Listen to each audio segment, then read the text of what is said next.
Many people think medieval peasants lived, worked, and died in exactly the same place. That's not actually true. They travelled surprisingly large amounts and for all sorts of different reasons. Here's what travel was really like for a medieval peasant. Hey, quick thing before we start. If you actually listen to these regularly, hit like or subscribe. I always wonder where everyone's at, so comment your city and what time it is. Weird to think some of you are having breakfast in London while I'm recording this at night here in the States. Alright, tonight we're travelling back to medieval England, but before we go anywhere, get comfortable. Seriously, take a second, adjust whatever needs adjusting. You're not going to want to move once we start. Your eyes open to darkness. The rough straw mattress pokes through the thin cloth beneath you, each little stalk finding exactly the most uncomfortable spot on your back. The air is thick with smoke from the dying embers in the hearth, mixed with the smell of unwashed bodies and last night's pottage. This isn't some fancy manor house. It's your one-room cottage where your entire family sleeps. All of you, together, on the floor. You're not supposed to be awake yet. The roosters haven't even started their morning chaos. But today's different. Today, you're leaving. Imagine this for a second. You're a medieval peasant in the year 1350. You've spent your entire life in a village so small it doesn't even have a proper name. People just call it the settlement by the old oak. The furthest you've ever been is the neighbouring market town, maybe 3 miles away. Most people you know have never gone farther than that.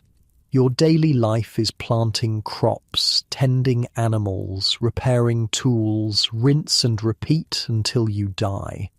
Probably young. You sure about this madness, Will? Your wife whispers, her voice cutting through the pre-dawn silence. Jerusalem is half a world away. People die on these pilgrimages. I made a vow, you whisper back, careful not to wake the children piled around you like puppies. During the plague, if we survived, I'd make the journey. God spared us. Now I pay my debt. You're thinking, there has to be a better way to thank God. Spoiler, there wasn't. See, here's the thing about medieval peasants that most people get completely wrong. They weren't actually stuck in their villages like everyone assumes. They travelled a lot for all kinds of reasons. Sure, about 95% of the population were farmers who worked the land, but that didn't mean they never left home. The first step, though? Getting permission. Yeah, if you were a villain, that's a peasant tied to the land, not a Disney bad guy. You technically needed your lord's okay to travel, but it wasn't some massive formal process. The viral script I found says it was sought and given quite easily, and wasn't really that formally done. Basically, you'd tell the local manor steward you wanted to make a pilgrimage, he'd grunt and wave you on, and that was that. Now you're up, moving quietly in the darkness, pulling out the small bundle you've prepared. What do you pack when you're about to walk across Europe? Not much, because you're carrying it all. On your back, for months, a spare tunic, a wooden bowl and spoon, a small knife, a water flask, some dried bread and cheese that'll last maybe 3 days if you're lucky, and most importantly, 3 silver pennies sewn into the hem of your tunic, your entire life savings. The children will help with the planting, your wife says, her face a pale oval in the darkness. Old Matilda promised to check on us. You can feel the weight of it now, not just the pack, but the choice. You're leaving your family for what might be a year, maybe more, maybe forever if you die on the road, and that's not exactly unlikely. I'll be back before the harvest, you say, hoping it's true. From outside comes the soft sound of someone clearing their throat. Your travelling companion, Edwin, right on time. He's been waiting for this day as eagerly as you have, ever since you both made that drunken vow in the alehouse when the plague finally left your village. His wife's probably happy to be rid of him, your wife mutters, but there's a smile in her voice.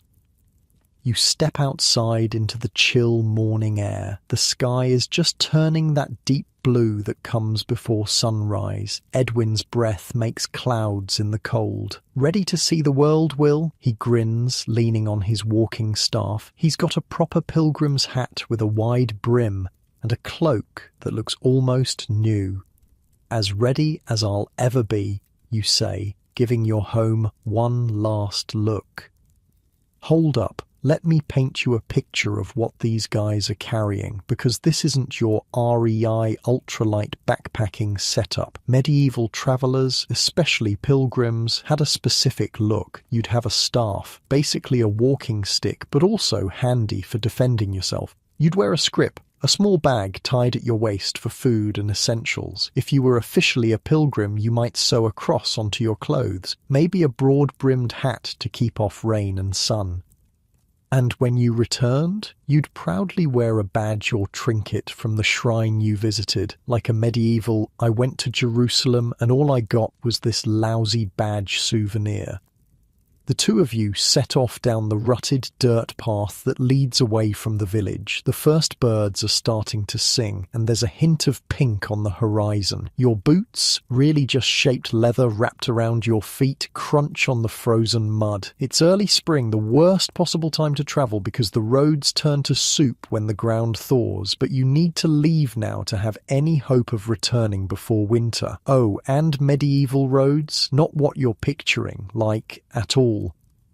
See, by the 1300s, the amazing Roman roads were mostly in terrible shape. As the viral script tells us, some were looked after and maintained, others were in really bad condition, and many were completely abandoned because nobody used them anymore. Most paths were more like what we'd call bridleways or footpaths today. You had the right to travel along them, but there was no actual road surface, just dirt or mud or both.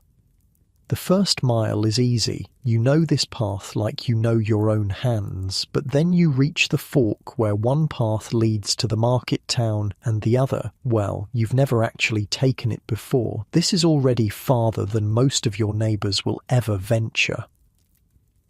Which way to London? Edwin asks, scratching his beard. You don't know, you reply, a flutter of panic in your chest. I thought you knew. This is the moment when modern people would pull out their phones and check Google Maps, but medieval navigation was completely different. Instead of maps, travellers used what were called itineraries, basically lists of places you'd pass through to get to your destination. The priest said, follow this path until we reach the King's Road, then south to the Abbey, then ask again, you say, remembering the instructions you'd memorized. Asking for directions. That's your big plan? Edwin doesn't sound impressed. That's how it's done, you insist. We go from place to place, asking which road leads to the next place on our list. He shrugs, adjusting his pack. Seems like there should be a better way. When you invent one, let me know, you mutter, taking the right-hand path. The sun is properly up now, turning the morning frost into a slick dampness that makes the path treacherous. You're glad for the staff, using it to probe suspicious puddles and steady yourself on slippery slopes. 3 hours later, you reach your first milestone, a weathered stone cross, marking where your local path meets a larger road. This is officially the farthest from home you've ever been. Look at that, Edwin says, pointing down the road. People. Coming toward you is a small group of travellers, a man leading a donkey laden with goods, a woman walking beside him, and what appears to be their son, a boy of maybe 12. Good morning, travellers, the man calls as they approach. Where are you bound? Jerusalem, you answer, trying to sound like this is something you do all the time and not the most terrifying decision of your life. The man's eyebrows shoot up. The Holy Land? That's ambitious. He looks you both up and down, taking in your simple clothes and meagre supplies. You're pilgrims, then? We are, Edwin says proudly. And you? Merchants, the man replies, selling cloth in the market towns. This is my wife, Emma, and our son, John. Emma gives you a nod but keeps her distance. Smart woman, you don't know these people from Adam, and in medieval times, strangers could be dangerous, though not as dangerous as people think. The merchant leans on his walking stick. If you're headed to London first, you do well to join us. Road's been clear of bandits lately, but there's safety in numbers. You glance at Edwin, who shrugs. We'd be grateful, you say. Ever been to London? The merchant asks as you fall into step beside them. Never left the Shire before today, you admit. The merchant laughs. Oh, you're in for a shock then. 100,000 souls, they say. More people than you can imagine, all crammed together. The noise, the smell. He shakes his head. Nothing like it in England. Is it true the buildings are 3 stories tall? Edwin asks, eyes wide. Some are 4 or 5, the boy pipes up, clearly excited to share his knowledge. And there are ships bigger than houses on the river. You try to imagine such things, but can't quite make your mind form the pictures. It's like trying to imagine what's beyond the stars. As you walk, the merchant, Thomas is his name, tells you about the road ahead. The next village is about 5 miles on, with an alehouse where travellers can get a hot meal. Then another 7 miles to a small town with a decent inn. If you keep a good pace, you might make London in 5 or 6 days. And from London to the coast, then a ship to France. Then you trail off, the enormity of the journey suddenly hitting you.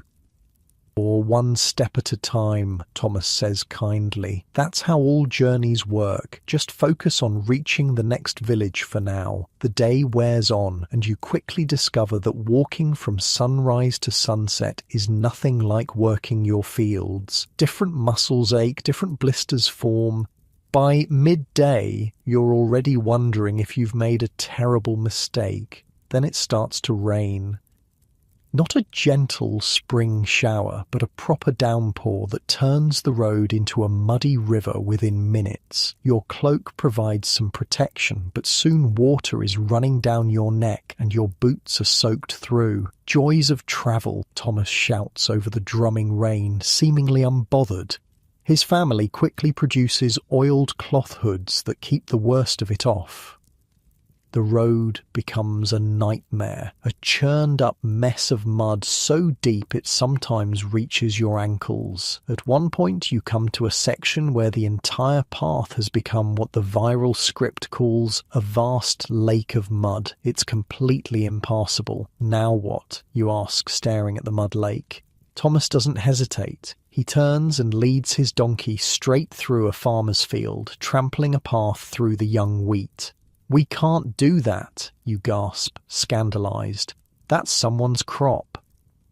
Actually, we can, Thomas says over his shoulder. Medieval law allows travellers to go around obstacles, even if it means crossing someone's land. It's permitted. The farmer won't be happy, you mutter, reluctantly following. Probably not, Thomas agrees cheerfully, but it's the law. And he's right. This was an actual medieval rule. Travellers were legally allowed to circumvent obstacles by going through fields and even damaging crops if necessary. The viral script notes it was probably frowned upon by the farmer, but it was actually permitted by law. Travel was considered that important. By late afternoon, you're exhausted, soaked, and questioning all your life choices. Just when you think you can't take another step, you see smoke rising from chimneys ahead. The village. Almost there, Thomas encourages. Hot food and a fire await. And ale, Edwin adds hopefully. The alehouse is crowded with other travellers waiting out the rain. The heat and noise hit you like a wall as you enter. Dozens of bodies packed together. The smell of wet wool and sweat mixing with smoke from the fire and the rich aroma of something cooking. 4 more, the alley-keeper calls, somehow making space at an already crowded table. Pilgrims by the look of you too. You sink onto the bench, legs trembling with fatigue. Someone slides a wooden bowl of pottage in front of you, a thick stew of vegetables and a little meat, and a cup of ale. You've never tasted anything so good in your life. As you eat, you listen to the conversations swirling around you, merchants discussing prices in London, a messenger complaining about the condition of the bridges further south, 2 monks debating the shortest route to Canterbury, a group of pilgrims just returned from Santiago de Compostela sharing tales of the wonders they'd seen. This is your first taste of the wider world, and despite your exhaustion, you find yourself fascinated. These people have seen things you've never imagined, been places you've only heard of in church sermons. We should get badges, Edwin says through a mouthful of bread, nodding towards the returned pilgrims. Each wears a small shell pinned to their cloaks, proof they reached Santiago. When we get to Jerusalem, something to show we made it. Let's focus on making it through tomorrow first, you reply, but you can't help imagining yourself returning home, proudly wearing some exotic token from the Holy Land. As night falls, the alley-keeper shows you where you can sleep. Not a private room, not even a bed, but a space on the floor of the main room, alongside other travellers too poor or too humble for better accommodations. You spread your cloak on the rush-strewn floor, using your pack as a pillow. Unlike your cozy bed right now, with its soft pillows and warm blankets, medieval travellers often slept on floors crammed together with strangers for warmth. There was no privacy, no comfort, just bodies seeking shelter from the elements. Thomas and his family have secured a spot near the fire. He catches your eye and raises his cup in salute. First day on the road, he calls. Only about 400 more to Jerusalem. Edwin groans beside you, already half asleep. You stare up at the smoke-blackened beams of the ceiling, listening to the rain drumming on the thatch roof. Just this morning, you woke in your own home, surrounded by family. Now you're miles away, lying among strangers, embarking on a journey that might take a year or more. And this is only the beginning. As you drift towards sleep, you find yourself both terrified and exhilarated. Tomorrow will bring new roads, new challenges, new sights. For better or worse, you've joined the great medieval tradition of travel, one step at a time, one village to the next, following roads that lead to places beyond your imagination. Not so different, perhaps, from the journeys we still make today, just with considerably more mud. Morning comes too soon. You wake to someone stepping over your legs, the alehouse already bustling with activity before the sun is fully up. Your muscles scream in protest as you sit up, discovering new pains in places you didn't know could hurt. One day of walking and you feel like you've been trampled by oxen. Rise and shine, pilgrim, Thomas the merchant calls, already loading his donkey by the door. Road waits for no man. Edwin groans beside you, his face a perfect picture of regret. I'm thinking we should have just donated some money to the church instead of this madness. Too late now, you mutter, reaching for your boots. They're still damp from yesterday's rain, and putting them on your blistered feet feels like torture, not like your warm, dry socks right now.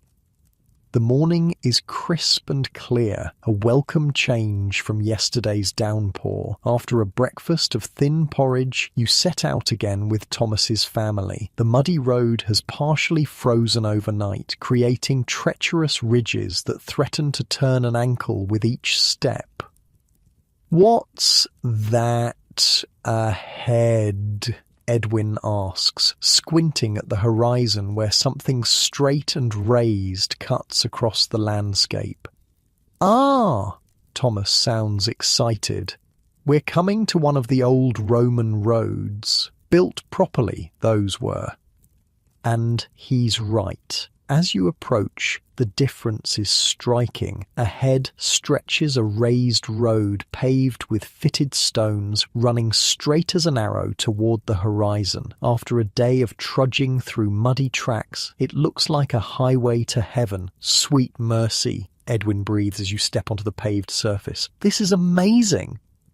Romans knew what they were doing, Thomas nods appreciatively. Built about 2,000 miles of roads across England, some still good as the day they were made. Others, he gestures to a section ahead where stones have clearly been pried away, leaving gaps in the surface. What happened there, you ask? Thomas snorts. People took the stones for their own buildings. Why quarry new ones when perfectly good-cut stones are just sitting there? The little boy, John, pipes up. That's stealing, his father shrugs. Romans have been gone a long time, boy. Nobody's maintaining these roads except in a few important places. You walk more easily now, making better time. The raised surface means water drains off rather than turning to mud. And the solid footing is a blessing for your sore feet. How'd they build these anyway? Edwin asks, admiring the neat construction. Layers, Thomas explains. Dig a trench, fill it with rubble, then gravel, then fitted stones on top, raised in the middle so rain runs off. Brilliant, really. So why don't we still build roads like this, you wonder? Emma, who's been quiet most of the morning, finally speaks. Who's we? The king?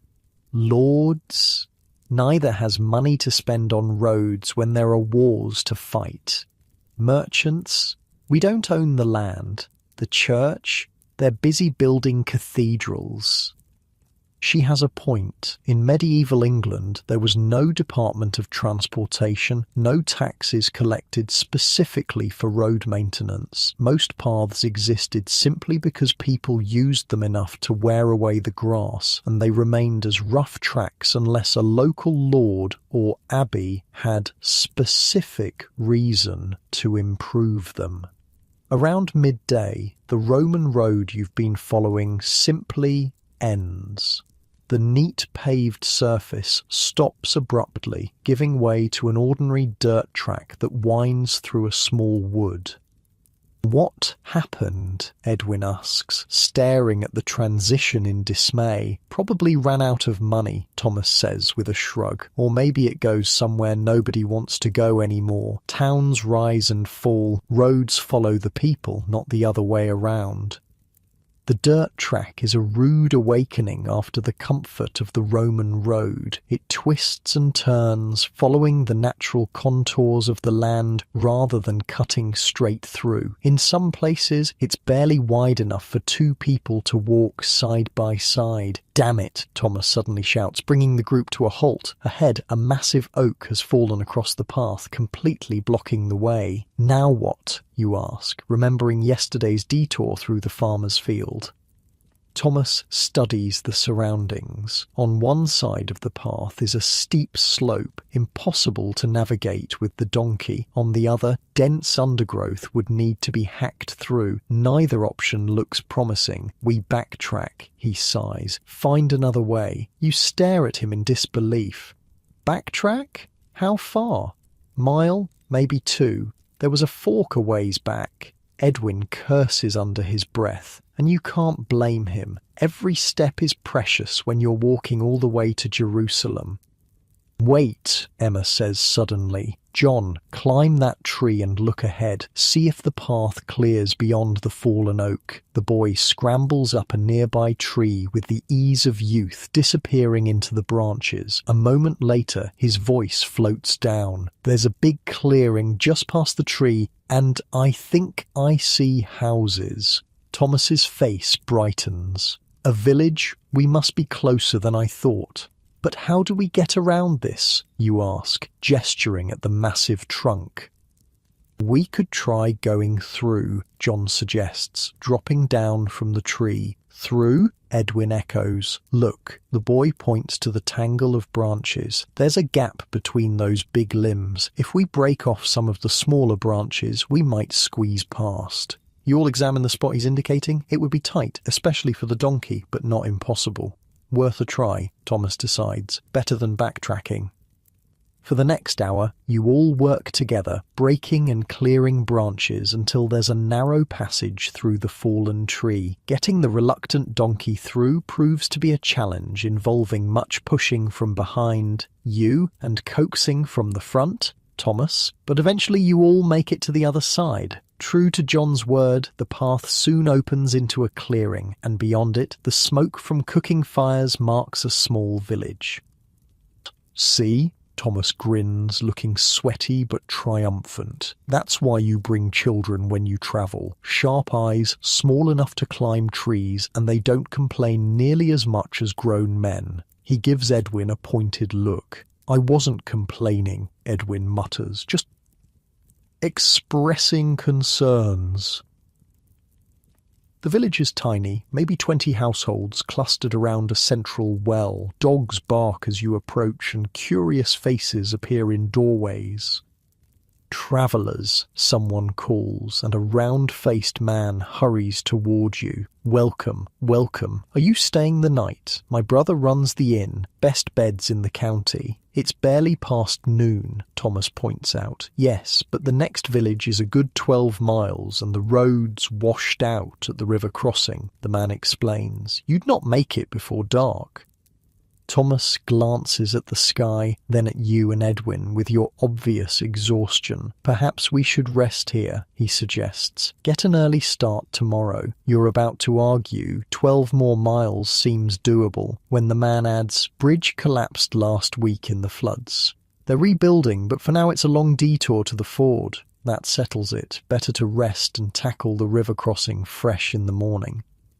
The inn is smaller than the alehouse where you spent last night, but cleaner. The innkeeper, indeed the welcoming man's brother, shows you to the sleeping area. Unlike the rush-strewn floor of last night, this establishment boasts actual beds, wooden frames with rope supports and straw-filled mattresses. They're communal, of course. 3 large beds that could each sleep 4 or 5 people packed tightly together. Or 1 silver penny for a place in the bed, the innkeeper tells you. Half that for floor space. You hesitate, weighing your meagre funds against the promise of a real bed. Floor space would be cheaper, but after 2 days of walking, your body craves something better than hard planks. I'll take the bed, you decide, fishing out one of your precious silver pennies. It's a significant expense. That penny could buy food for several days, but right now, sleep seems more important than saving money. Edwin makes the same choice, and soon you're both sitting at a table in the inn's main room, nursing cups of ale and waiting for the promised meal. You know what surprises me most about travel so far? Edwin muses, looking around at the other patrons. Mostly local farmers come to drink after their day's work. How much everything hurts, you suggest. He laughs. Besides that, it's how normal everyone is. Growing up, the priest made it sound like anyone beyond our village was practically a different species. But that merchant family, they could be from our own village. You nod, understanding what he means. Makes you wonder what else they got wrong. Oh God, are you two going to get philosophical? Thomas groans, joining your table with a fresh cup of ale. Every pilgrim does this, 2 days on the road, and suddenly they're questioning the nature of existence. Just making observations, you say, slightly embarrassed. Well, observe this. When you're travelling, people are people wherever you go. Some good, some bad, most just trying to get through the day without too much trouble. He takes a long drink. That's why I laugh when city folk worry about dangerous roads and bloodthirsty bandits lurking behind every tree. Roads in England are safer than most people think. Really? Edwin perks up. The stories we hear... Oh, there are criminals about, Thomas concedes, but not nearly as many as tales would have you believe. Most travellers arrive safely where they're going. Why else would so many of us be on the roads? You think about this as the innkeeper's wife brings bowls of stew to your table. It makes sense. If travel were truly as dangerous as some stories suggest, commerce would collapse. Pilgrims wouldn't set out by the thousands. The roads would be empty instead of filled with people like yourselves. So, we probably won't be murdered in our sleep tonight? Edwin asks with a half smile. Thomas laughs. Not unless you snore too loudly.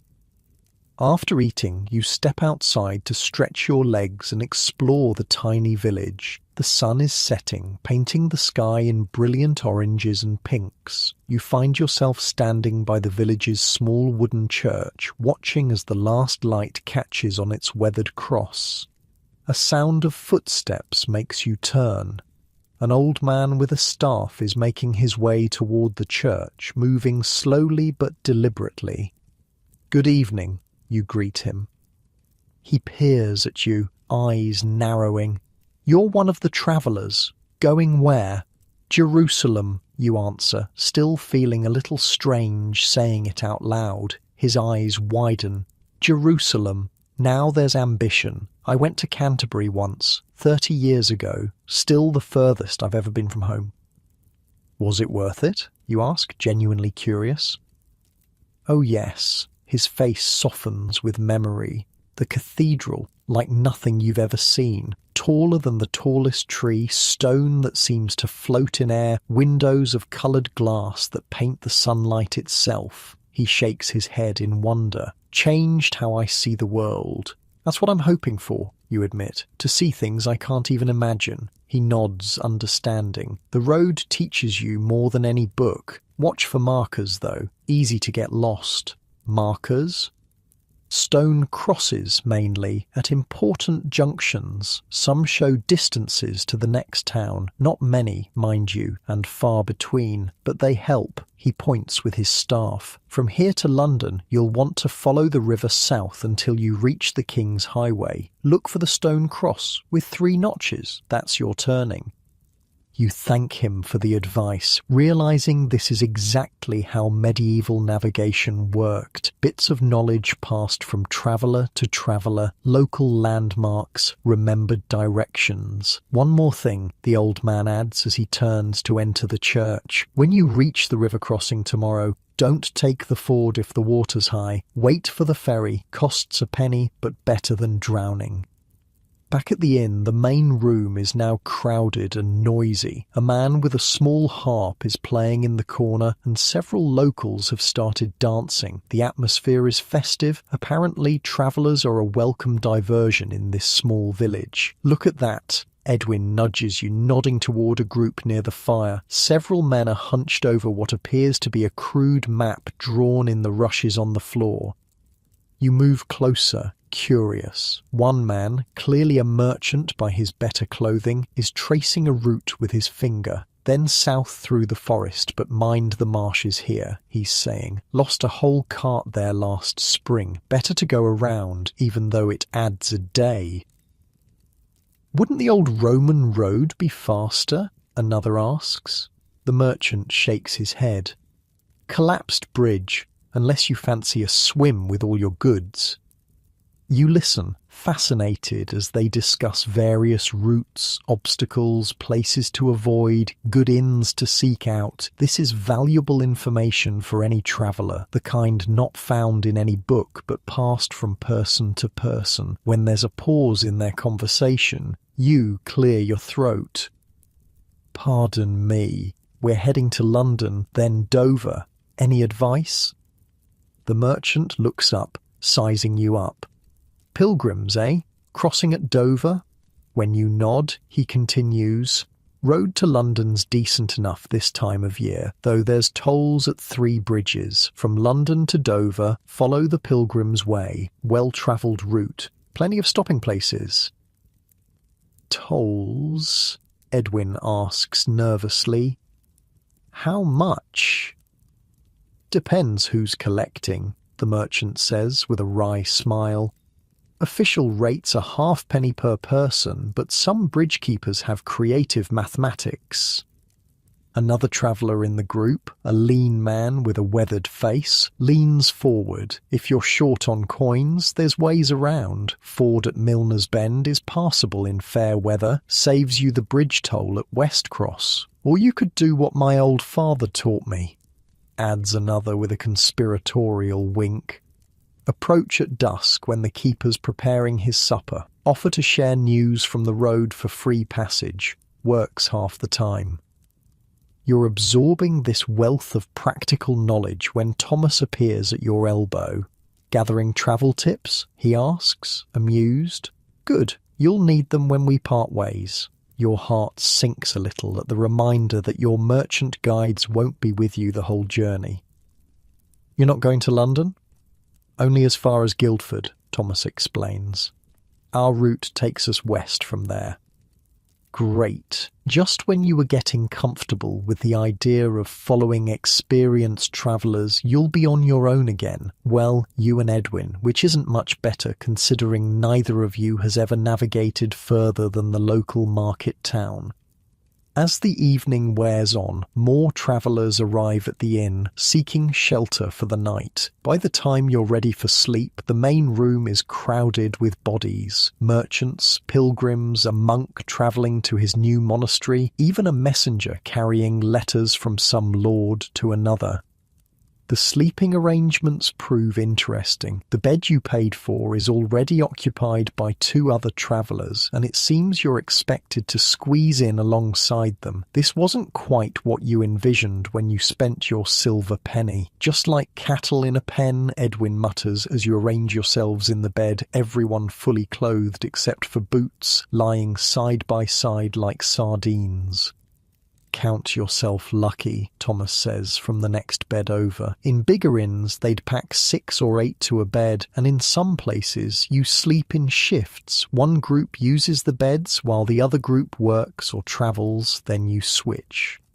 You lie awake for a while, listening to the breathing and occasional snores of the strangers sharing your bed. It's strange being this close to people you met just hours ago, but this is how travel worked in medieval times. Privacy was a luxury few could afford, especially on the road. Eventually, exhaustion claims you, and you drift into sleep, dreaming of endless roads stretching toward distant horizons. In your dreams, you're walking on a perfect Roman road that never ends, never crumbles, carrying you smooth and straight all the way to Jerusalem. Morning comes with the sound of roosters and the smell of baking bread. Your body aches even more than yesterday, but there's a different quality to it now, the beginning of endurance rather than just pain. Outside, a light rain is falling, not the downpour of your first day, but a steady drizzle that promises to make the roads slick and travel uncomfortable. Weather's turning, Thomas observes over breakfast. Spring storms coming in. Should we wait it out? Edwin asks hopefully. Thomas shakes his head. Could rain for days. Can't stop for every shower or you'll never reach Jerusalem. And so, with rain soaking into your cloaks and squelching beneath your boots, you set out once more. The road ahead winds through rolling hills, disappearing into mist and rain. Somewhere beyond lies London, then the sea, then lands you've only heard of in stories. One step at a time, you remind yourself. That's how all journeys work. The rain continues for 3 days straight, not the violent downpours that turn roads into rivers, but the persistent, soul-sucking drizzle that soaks through everything eventually. Your cloak, supposedly waterproof, gave up sometime during the first afternoon. Your boots squelch with every step. Even your skin feels damp, like you've been swimming in your clothes. I've forgotten what it feels like to be dry, Edwin mutters as you trudge along a muddy path that might generously be called a road. His face is red with cold, water dripping steadily from his nose. Thomas and his family parted ways with you yesterday at a crossroads, heading west while you continued south toward London. The merchant's final gift was a rough set of directions. Follow this road until the Three Oaks, then east until you reach the river, then south again along its banks until you see the spires of the town. It all sounded simple enough when he said it. Reality has proven more complicated. Are those the Three Oaks he mentioned? Edwin points to a cluster of trees ahead, barely visible through the rain. That's 5 trees, you count, and they're elms. Edwin sighs. How can you tell from here? Grew up cutting wood with my father, you shrug. You learn the difference? The truth is, you're not entirely sure where you are. The landmarks Thomas described haven't appeared in quite the order he suggested. Either he misremembered or you took a wrong turn somewhere. But that's part of medieval travel, uncertain, approximate, requiring constant adaptation. Without precise maps or signposts, navigation was as much art as science. As the weak sun struggles to penetrate the clouds, you establish a routine that will become familiar in the days ahead. Wake at first light, eat whatever cold food you have left from the previous night. Walk until midday when you stop briefly to rest your feet and have a drink of water. Walk again until dusk. Find shelter, an inn if you're lucky, a barn or church porch if you're not. Sleep, repeat. It's a simple rhythm, ancient as humanity itself. Wake, walk, rest, walk, sleep. The world shrinks to the next step, the next meal, the next place to lay your head. Morning brings a welcome break in the weather. For the first time in days, you wake to actual sunshine streaming through the cracks of the barn where you spent the night. The farmer who owned it had allowed you to sleep there for a few hours of help with his lambing the evening before, a common arrangement for travellers short on coin. Thank God, Edwin says, stretching as he steps outside. I was starting to grow moss. You laugh, feeling your spirits lift with the sunshine. Let's dry out while we can. No telling how long this will last. You spread your sodden cloaks on a fence to catch the morning sun, then sit on a fallen log to eat the last of your bread. It's gone hard and slightly mouldy at the edges, but food is food. We need supplies, Edwin observes, looking mournfully at his empty scrip. Next village must have a market, or at least someone selling food. And how do we pay for it, you ask? I've got 2 silver pennies left. That's got to last us to Dover at least. Edwin produces a small wooden carving from his pack, a little figure of St. Christopher, patron saint of travellers. I made 3 of these before we left. Thought they might be worth something to the right buyer. You raise your eyebrows, impressed. Didn't know you had a talent for carving. There's a lot you don't know about me, he says with a wink. 20 years in the same village and still mysteries to uncover. You're considering this when voices drift toward you from the road, people singing. A moment later, a group of about 15 travellers rounds the bend. They're dressed in simple clothes but wearing pilgrim badges on their hats and cloaks, shells for those who've been to Santiago, palm fronds for Jerusalem, tiny vials said to contain holy water from various shrines.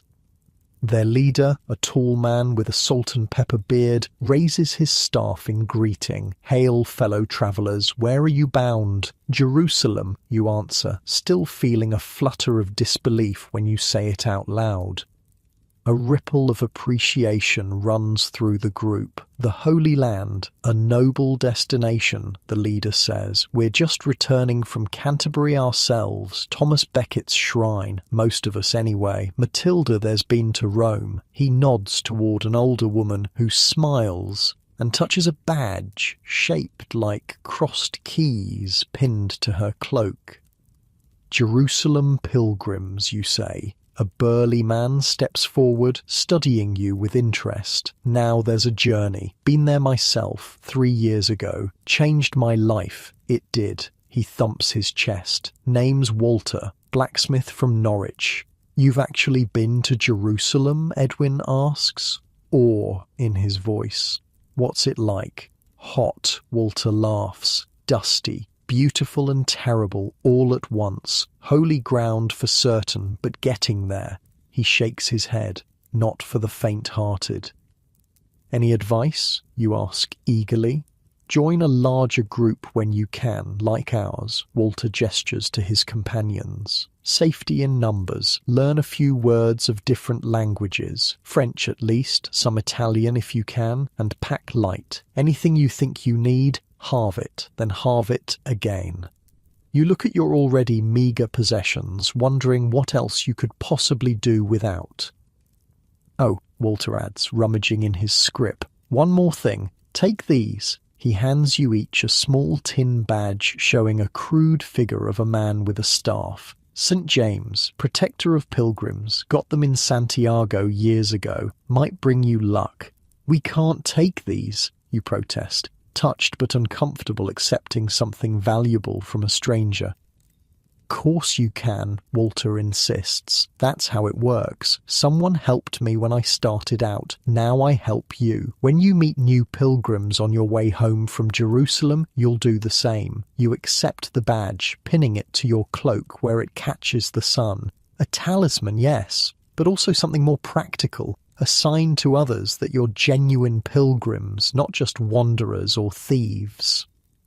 The Canterbury group stays with you through the morning, walking at a comfortable pace while sharing stories of their journey. You learn more in those few hours about practical travel than in all the days since leaving home. Never pay the first price at an inn, advises Matilda, the Rome pilgrim. Always ask what's included. Bed, food, fodder for animals if you have them. Some innkeepers will charge extra for every little thing if you don't ask first. And check your bed before you pay, adds a younger woman walking beside her. I handed over good money in Dover only to find the mattress crawling with fleas. Don't drink water from standing pools, cautions another. Running water's safer, or better yet, small beer if you can get it. If you're lost, ask a shepherd, not a merchant, says Walter. Shepherds know every inch of local land and have no reason to send you the wrong way. It's a master class in medieval travel, passed down through experience rather than books. By midday, your scrip is full of not just practical advice, but also food. Bread, hard cheese, dried apples, shared freely by your new companions. Why are you all so kind to strangers? Edwin asks, as you stop to rest by a small stream. Strangers? Walter looks genuinely confused. You're not strangers. You're pilgrims, same as us. That makes you family. After eating, your groups prepare to part ways. The Canterbury pilgrims heading north toward their homes, you continuing south. How far to London, do you think? You ask Walter before saying goodbye. He considers this, looking at the position of the sun. At your pace, 3 days, maybe 4, follow this road until you reach the river, then keep the water on your right until you see the city walls. He grins. Can't miss it. Just follow your nose when you get close. Biggest, smelliest place in England. With handshakes and blessings, you part from the Canterbury group, continuing on with lighter hearts and fuller packs. Their kindness has restored your faith in this journey, reminding you that the road connects people as much as places. The afternoon brings you to a village larger than any you've seen yet, a proper market town with a stone church, a square lined with shops, and even a small castle on the hill overlooking the settlement. Or market day, Edwin observes, nodding toward the bustling square where stalls sell everything from vegetables to leather goods. Shall we try your carving? You wander through the market, taking in the sights and sounds. A juggler performs for a small crowd, his clever hands keeping 5 balls in the air at once. A woman sells pies from a tray, their smell making your mouth water despite your recent meal. 2 men argue loudly over the price of a sheep, their faces red with the effort. Edwin approaches a stall selling religious items, rosaries, small icons, prayer books for those who can read. The old woman minding it eyes his carving with professional interest. "St. Christopher?" she asks, taking it from him to examine the workmanship. "Yes, good lady, for travellers," Edwin explains. She turns it over in her gnarled hands. "Decent work, not fine enough for a noble, but solid. I'll give you 3 halfpennies for it." Edwin glances at you. It's not much, but it would buy food for a couple of days. You give a slight nod. "Done," he says. While Edwin completes his transaction, you notice a board posted near the church gate. Stepping closer, you see it's covered with scraps of parchment. Notices, advertisements, messages. Most you can't read. Literacy isn't common among peasants like yourself, but some have crude pictures alongside the text.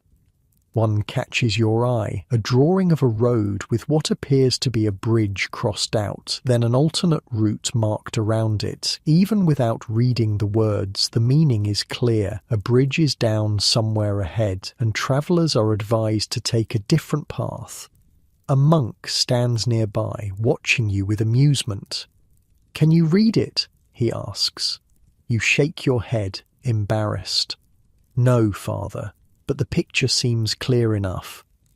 It warns that the bridge at Thornton Ford collapsed last week, he explains. Travellers to London should take the Western Road through Harlow instead. He studies your pilgrim badge. "Jerusalem?" "Yes, Father, by way of London and Dover." He nods thoughtfully. "A sacred undertaking. May I offer a blessing for your journey?" You bow your head, accepting his quick prayer and the sign of the cross he makes over you. Whether you believe in its power or not, a priest's blessing never hurts on the road. By late afternoon, you've left the market town behind, following the Western Road as advised. Your pack is heavier now, with the food Edwin purchased. Oatcakes, dried fish, even a small flask of honey to make stale bread more palatable. You've learned quickly that on the road, food is never something to take for granted. "How far do you think we've walked today?" Edwin asks as the sun begins to sink toward the horizon. You consider this, trying to judge distance. 10 miles? 12? "Feels like 50, he groans, rubbing his calf. In truth, 10 to 15 miles was a typical day's journey for medieval travellers on foot. Mounted messengers or nobles with fresh horses might make 30 or more, but for ordinary people walking from sunrise to sunset, 15 miles was considered good progress. As twilight approaches, you begin looking for somewhere to spend the night. The road has entered a wooded area, with no villages in sight. Sleeping in the open isn't ideal. Spring nights are cold, and though Walter assured you English roads were relatively safe, only a fool sleeps unprotected by walls if they can help it. Just when you're beginning to worry, the trees thin and you spot smoke rising from chimneys ahead. Not a proper village, but a small cluster of houses around what appears to be a mill by the river. "Think they'll have an inn?" Edwin asks hopefully. "Doubtful. Too small, but maybe someone will take us in for the night." The miller himself answers your knock, a burly man covered in flour dust. His eyes narrow suspiciously at first, then relax when he spots your pilgrim badges. "Jerusalem, eh?" he says when you explain your journey. "Ambitious. Can't offer proper beds, but the storeroom's dry and there's straw to sleep on if you don't mind sharing with the cat. We'd be most grateful," you say sincerely. A dry place to sleep is luxury enough after days on the road. The miller's wife, a kind-faced woman with strong arms, insists on feeding you as well. A simple but hearty pottage of beans and barley, with even a small piece of salt pork for flavour. It's the best meal you've had since leaving home. "Do many travellers pass this way?" you ask as you eat. Oh, all sorts, the miller nods. Merchants mostly, taking grain to London, pilgrims like yourselves in season, king's messengers when there's news to be carried. Had a jongleur through last month. Sang for his supper, he did. Fine voice. A jongleur? Here? Edwin sounds impressed. These travelling entertainers usually performed for nobles, not at humble mills. Said he was practising new songs on the common folk before trying them at court, the miller's wife explains. Stayed 3 days, even taught our boy to juggle. It strikes you how connected even this small place is to the wider world through the people who pass on the road. Ideas, news, songs, stories, all travelling with the bodies that carry them, spreading like seeds on the wind. Later, settled in the storeroom on surprisingly comfortable straw, Edwin voices the same thought. Strange to think of all the feet that have walked these same roads before us, he muses. Thousands upon thousands, generation after generation. Romans, Saxons, Normans, peasants, kings, saints and sinners. Makes you feel small, doesn't it? You reply, staring up at the rafters where moonlight filters through the cracks. Just 2 more travellers in an endless line. Small, yes, but part of something big too. He yawns. Wonder how many of them were also looking for God in Jerusalem. Or just looking for something different than the life they knew, you add softly.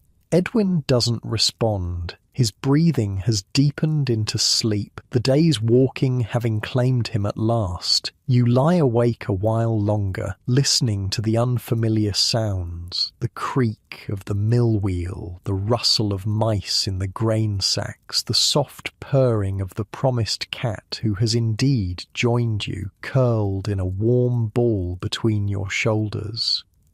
Tomorrow will bring more walking, more strangers, more discoveries. The routine is already becoming familiar. Wake, walk, eat, walk, sleep. Yet within that simple pattern, each day brings something new, a different landscape, a different face, a different conversation.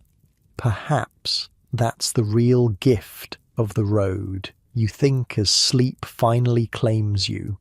Not just the destination, but the endless variation within the journey itself.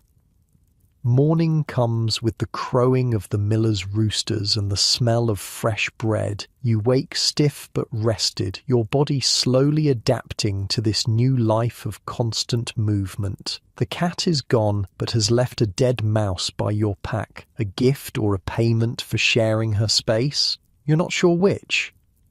The miller's wife insists on feeding you again before you leave. Hot porridge sweetened with a precious spoonful of honey. As you eat, she packs extra bread for your journey, waving away your offers to pay. My son's on pilgrimage to Canterbury, she explains. I'd hope someone would feed him when he's hungry. This is how the road works in medieval times, a web of reciprocity, of favour and obligation, of kindness repaid to strangers because your loved ones are strangers to someone else. It's a practical system in a world without hotels on every corner or restaurants at every crossroads. Back on the road, the day unfolds much like the ones before it. The weather holds fair, which you count as a blessing. You pass fields where peasants, much like yourself, work the spring soil, preparing for planting. They straighten to watch you pass, some raising hands in greeting when they spot your pilgrim badges. Near midday, you encounter another type of traveller, a royal messenger on horseback, his blue and gold livery marking him as the king's man. He barely slows as he gallops past, splashing you both with mud from the road. Important news, apparently, Edwin mutters, wiping mud from his face. Or just a man who thinks his horse makes him better than those on foot, you reply, more amused than offended. Such is the hierarchy of the road. Those on horseback above those on foot, the rich above the poor, official business above personal journeys. Yet even the king's messenger is subject to the same fundamental rules as you. He must find his way using the same landmarks, cross the same rivers, avoid the same obstacles. His horse gives him speed, but doesn't change the essential nature of travel. By late afternoon, you've settled into a comfortable walking rhythm, your body's finding the pace they can maintain hour after hour. It's not fast, probably no more than 2 miles an hour over varied terrain, but it's sustainable. At this rate, London seems achievable in the days Walter predicted. Edwin has taken to singing to pass the time, old ballads and work songs from the village. You join in when you know the words, your voices carrying across the fields and occasionally drawing curious looks from those you pass. It's during one such song that you crest a hill and suddenly stop mid-verse, the view ahead taking your breath away. There in the distance, where the road meets the horizon, you can just make out a smudge of grey against the sky, towers and walls far larger than any you've seen before. "Is that—" Edwin asks, voice hushed. "London," you confirm, though you've never seen it yourself. Nothing else could be so vast. It's still days away at your pace, but seeing it there on the horizon makes it real in a way it hasn't been before. Beyond it lies the sea, and beyond that the continent, the Mediterranean, the Holy Land. The world stretches out before you, step by step, mile by mile. "We're really doing this," Edwin says, a note of wonder in his voice. "We're actually going to Jerusalem." You nod, feeling the same mixture of terror and exhilaration you felt leaving your village, but magnified now by the tangible evidence of your progress. You've already come further than most people from your village ever will in their lives. One step at a time. You remind him, echoing Thomas's words from what seems like ages ago. That's how all journeys work. And with London shimmering like a promise on the horizon, you continue walking, 2 more travellers on an ancient road. It takes you 3 more days to reach London, 3 days of steady walking, each mile bringing the city closer, its towers and spires slowly resolving from smudgy outlines to distinct shapes against the sky. The road grows busier as you approach, joining with other paths like streams flowing into a river, until you're part of a constant flow of humanity moving toward the great city. "My feet have forgotten what it feels like not to hurt," Edwin complains as you stop to rest on the afternoon of the 3rd day. You've reached a small rise that offers a clear view of London ahead, now close enough that you can make out the massive walls, the cluster of buildings within, and the great river winding through it all. "Worth it for that view," you say, though your own feet are screaming. You've walked farther in the past week than in any month of your life before. The road below you teems with travellers of all sorts, merchants with loaded carts, nobles on horseback surrounded by servants, peasants driving livestock to market, pilgrims like yourselves, friars with their distinctive robes, messengers rushing importantly past slower travellers. "Where will we sleep tonight?" Edwin asks, eyeing the city with a mixture of awe and apprehension. Can't just knock on a random door in a place that size. It's a good question. In small villages and towns, finding shelter has been relatively straightforward. An inn, if you can afford it, a barn or church porch if you can't. But London is different, vast, crowded, and anonymous in a way rural communities aren't. Walter mentioned a pilgrim hostel near the East Gate, you recall. Said it was cheap and reasonably clean. "Define reasonably," Edwin mutters. A voice from behind makes you both turn. "If you're looking for lodging in London, I might help." The speaker is a man about your age, dressed in the simple robes of a monk, though without the tonsured head you'd expect. He carries a walking staff similar to your own, and his boots show the dust of long travel. "Brother?" you begin, not sure if he's actually a monk. Just Martin, he smiles. Not a full brother yet. Novice on my way to Canterbury after some business in London. He nods toward the city. I stay at St. Bartholomew's when I'm there. They take in pilgrims for a small donation. Much better than most inns, and safer too.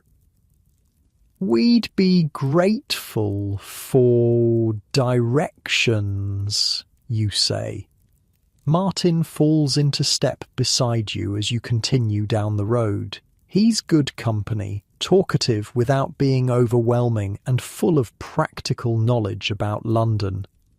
"Oh, first time in the city?" he asks, though he surely knows the answer from your wide-eyed expressions. "First time more than 10 miles from home," Edwin admits. Martin whistles. "Ambitious, starting with Jerusalem. Most begin with something easier, Canterbury perhaps. Or Walsingham." "Wasn't exactly planned," you explain. "Made a vow during the plague. If our village was spared, I'd make the pilgrimage." You shrug. "Village survived. Here we are." "Ah," Martin nods understanding. "Vows must be kept, but you've chosen a hard road for beginners." "We're learning as we go," Edwin says. "What's this St. Bartholomew's like?" "It's a hospital, not just for the sick, but for travellers too. Clean straw mattresses, simple food, morning and evening prayers. They ask for whatever donation you can afford, but won't turn away those who have nothing." "Sounds perfect," you say, relieved. "Your remaining coins won't last long in an expensive city." As you walk, Martin points out landmarks visible from the road, the tower rising dark and imposing by the river, the spires of St. Paul's, the bridge crowded with buildings that somehow manage to stand despite looking ready to topple into the water. "How do you find your way around in there?" Edwin asks, clearly intimidated by the city's scale.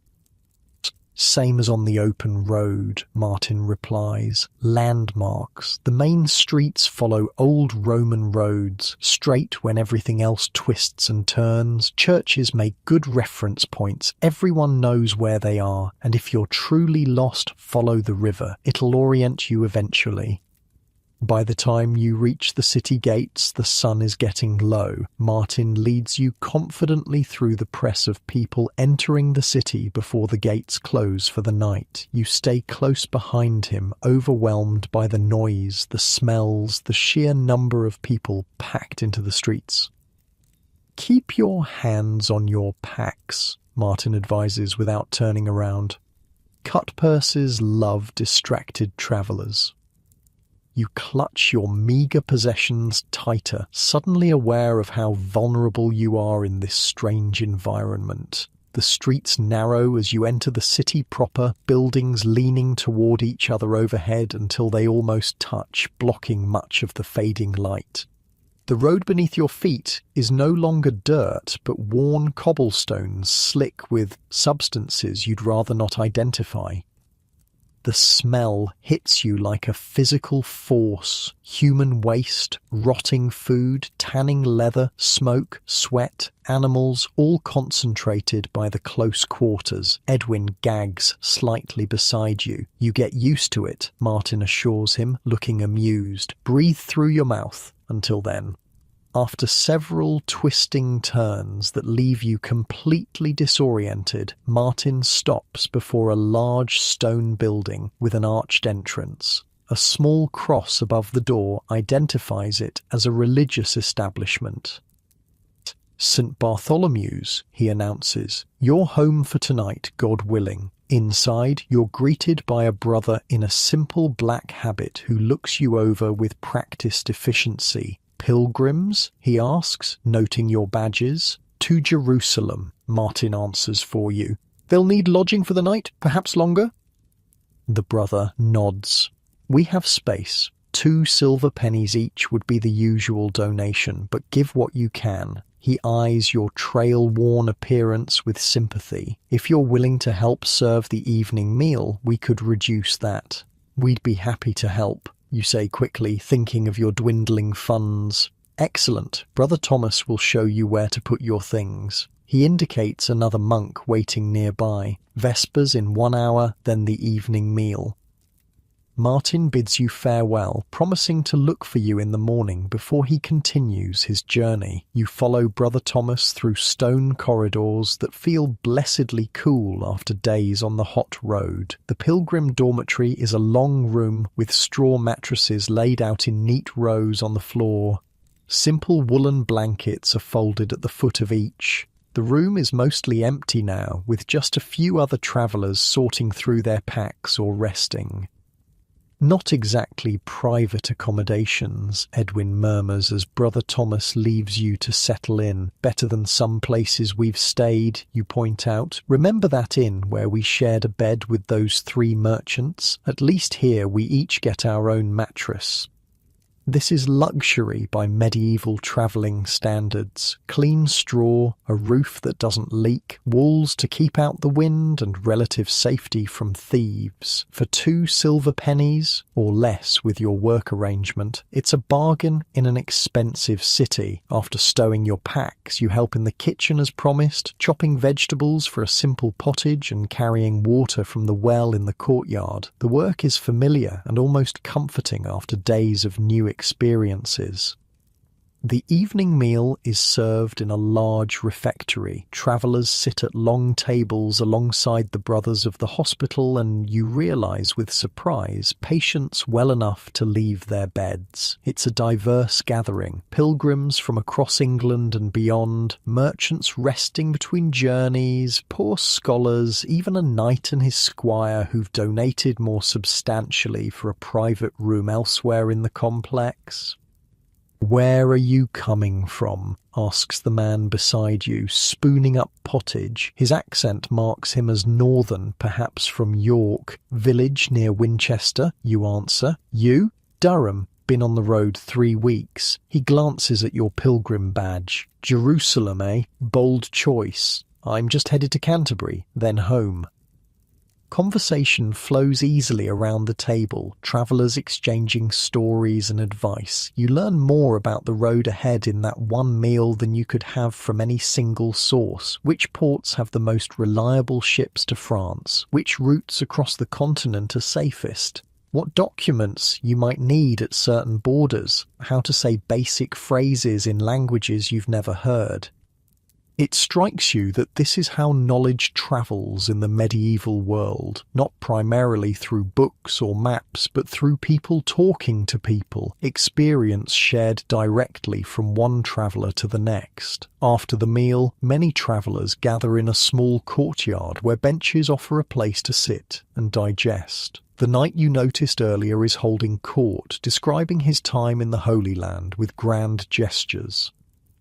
And the heat, like nothing you've felt in England. It draws the very life from you if you're not careful. I lost 2 good men simply to the sun before we even saw battle. His audience listens raptly, pilgrims especially hanging on every detail about their destination. Is Jerusalem itself worth the journey? Someone asks. The knight's face softens. 1,000 times yes. Standing where Christ stood, there are no words. He shakes his head. But the journey tests you, as it should. Paradise isn't meant to come easy. You listen until weariness pulls at your eyelids, then make your way back to the dormitory. By now, most mattresses are occupied, a few by individual travellers like yourselves, others by entire families huddled together under shared blankets. The room is filled with the sounds of breathing, occasional snores and whispered conversations. As you lie down on your mattress, the reality of the journey ahead settles over you like a weight. London had seemed so distant when you left home, an almost mythical destination. Now you're here, and it's just one early step in a much longer journey. Beyond lies the sea, then France, the Alps, Italy, the Mediterranean, lands you've only heard named in church or tavern tales. "You awake?" Edwin whispers from the mattress beside yours. "Unfortunately," you reply.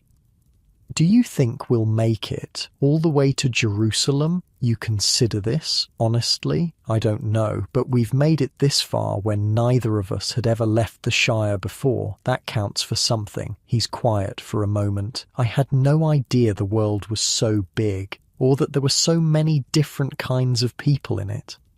We've barely scratched the surface, you say, thinking of the foreigners you've glimpsed in London's streets, merchants from Italy with their fine clothes, dark-skinned Moors from Spain or beyond, even a man who someone whispered was from as far as Cathay.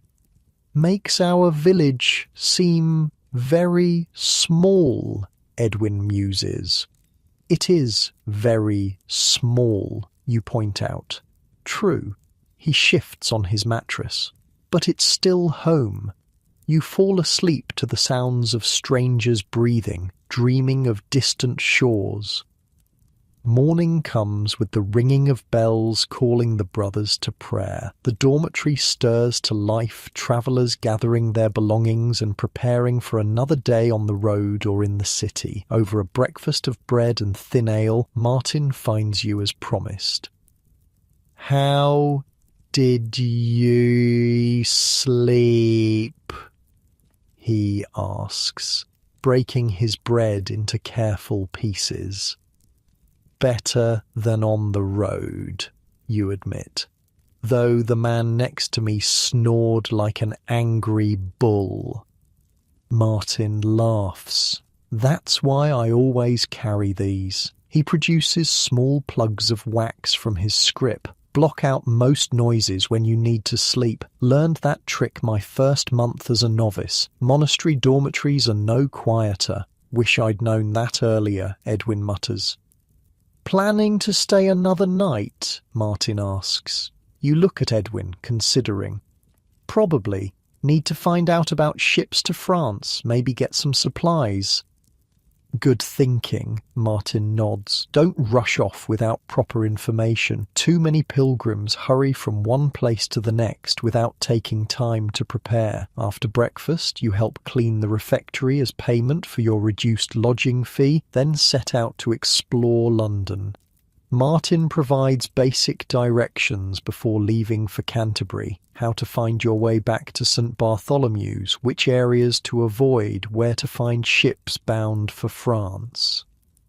The city in daylight is no less overwhelming, but somehow less threatening than it seemed in the fading light of the previous evening. Streets teem with people going about their business. Vendors call their wares from stalls and shops. Apprentices rush on errands. Dogs and chickens weave between legs. Carts struggle to navigate narrow passages never designed for wheeled traffic. Where to first? Edwin asks, looking around in bewilderment.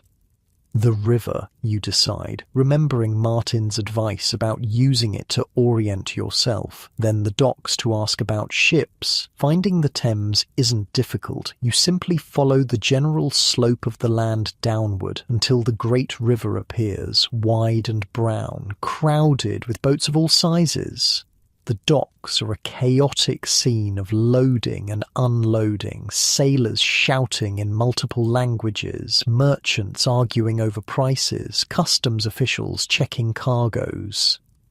You approach a group of sailors who look English, judging by their speech. "Excuse me," you begin, feeling out of place. "We're looking for passage to France, pilgrims to Jerusalem." One sailor, older than the rest with a beard going grey, looks you over. "Calais is your best bet, then. Ships leave daily, weather permitting." He points down the dock. "Try Jacob over there with the red cap. Fair prices, decent vessel.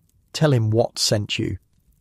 Jacob of the red cap turns out to be a harried-looking man checking cargo against a list someone is reading to him, presumably because he himself can't read. He barely glances at you when you approach. "Pilgrims, 2 silver marks each. Bring your own food for 3 days. No refunds if you spew your guts the whole way. We leave with the tide 2 days from now."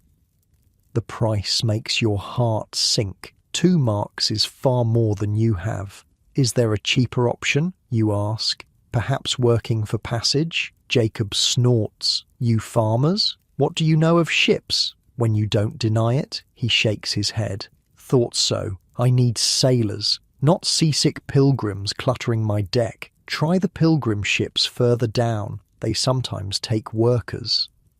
The pilgrim ships turn out to be vessels specifically catering to those travelling to religious sites, particularly during peak pilgrimage seasons. They're more expensive than regular merchant ships, but offer certain amenities, dedicated space for pilgrims, some religious services on board, occasionally even basic medical care. After speaking with 3 different captains, you finally find one willing to take you for a combination of coins and labour, helping load cargo before departure and assisting the cook during the crossing. It will still cost most of your remaining money, but it's doable. We leave in 3 days, the captain tells you. Be here before dawn, or we sail without you. 3 days. Time to rest, prepare and gather whatever supplies you can afford for the next leg of your journey. You head back towards St. Bartholomew's, planning to secure lodging for the additional nights. I'm starting to understand why pilgrimages test faith, Edwin remarks as you navigate the crowded streets. It's not just the walking or the danger, it's figuring out where to sleep, how to eat, how to pay for everything.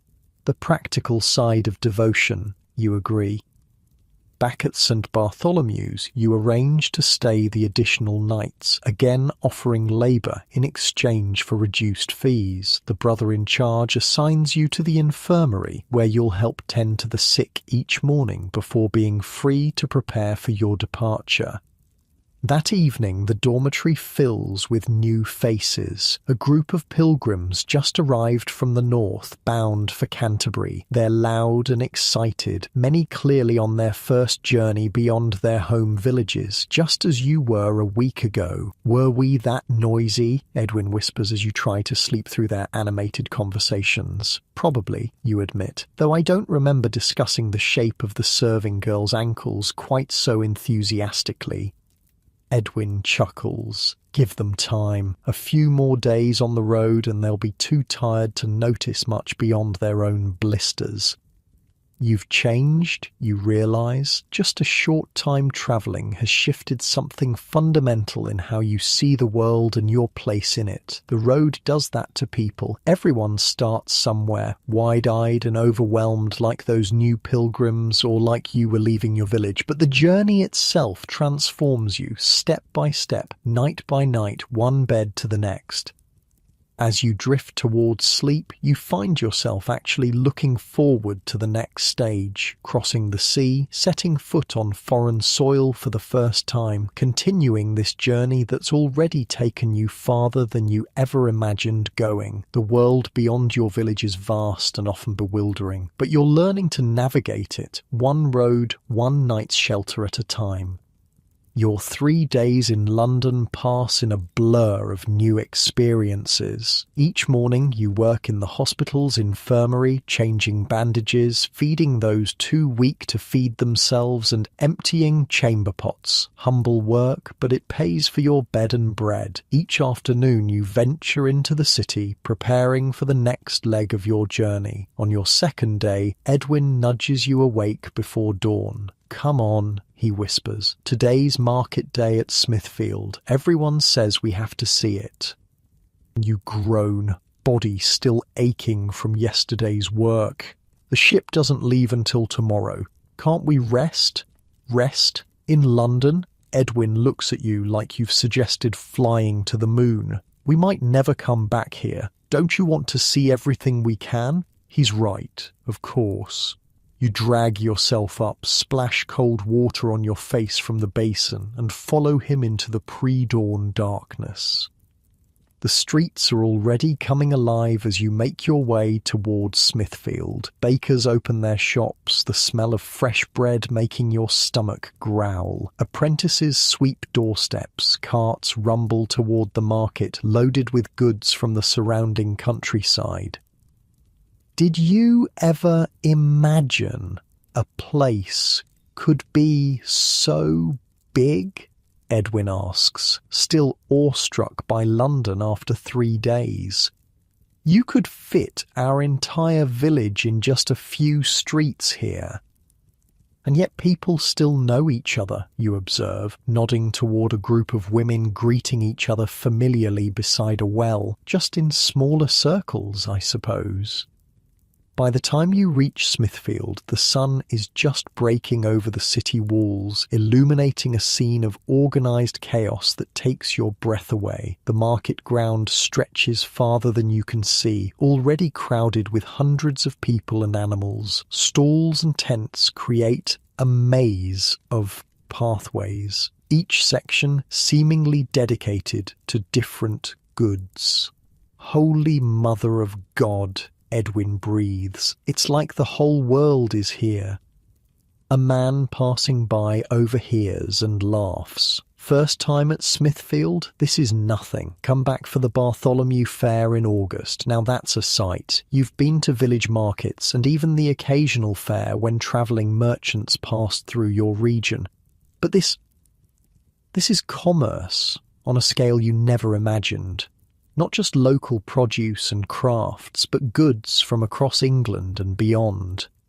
Where do we even start, you wonder aloud? Or food, Edwin decides practically. We need supplies for the ship. The captain had been clear. Bring your own provisions for the crossing. The ship would provide water, but anything else was your responsibility. With your limited funds, you need to be strategic.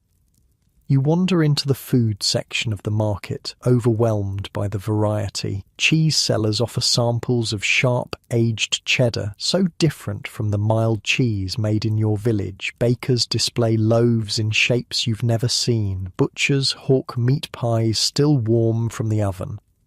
We need things that will keep, you remind Edwin, who's eyeing a steaming pie with naked longing. Ship won't have cooking fires for passengers. Spoil sport, he mutters, but nods agreement. You eventually settle on hard bread, a small wheel of waxed cheese, dried apples, and, after some deliberation, a small sack of almonds, which the seller assures you will provide energy and keep well. These are from Spain, the almond seller tells you, noting your pilgrim badges.